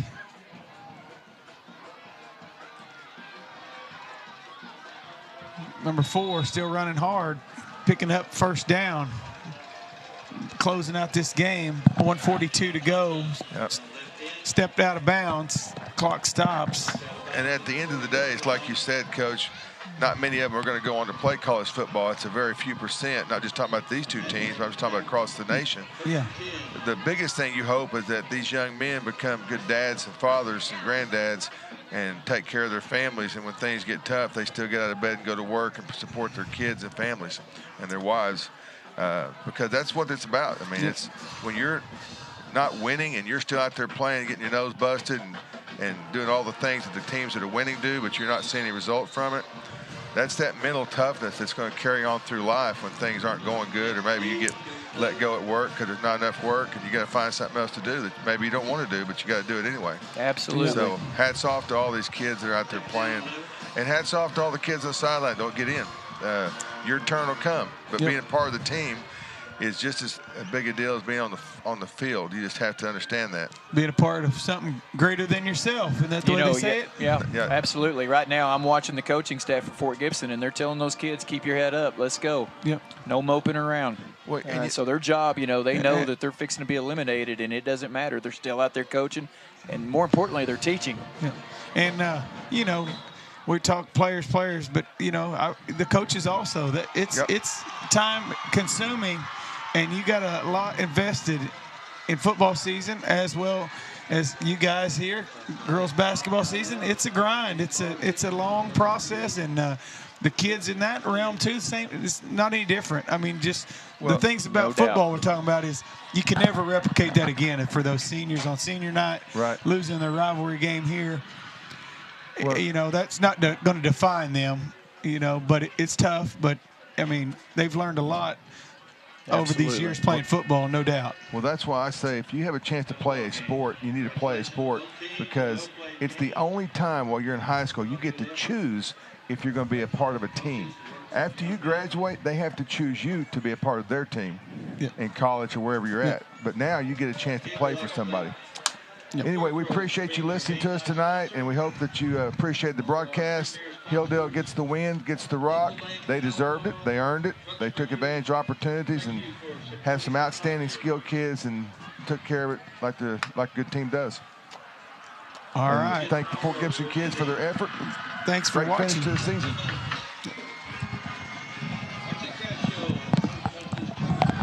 All right, Coach, we did our fifth one. This broadcast is a copyright of Bravado Wireless.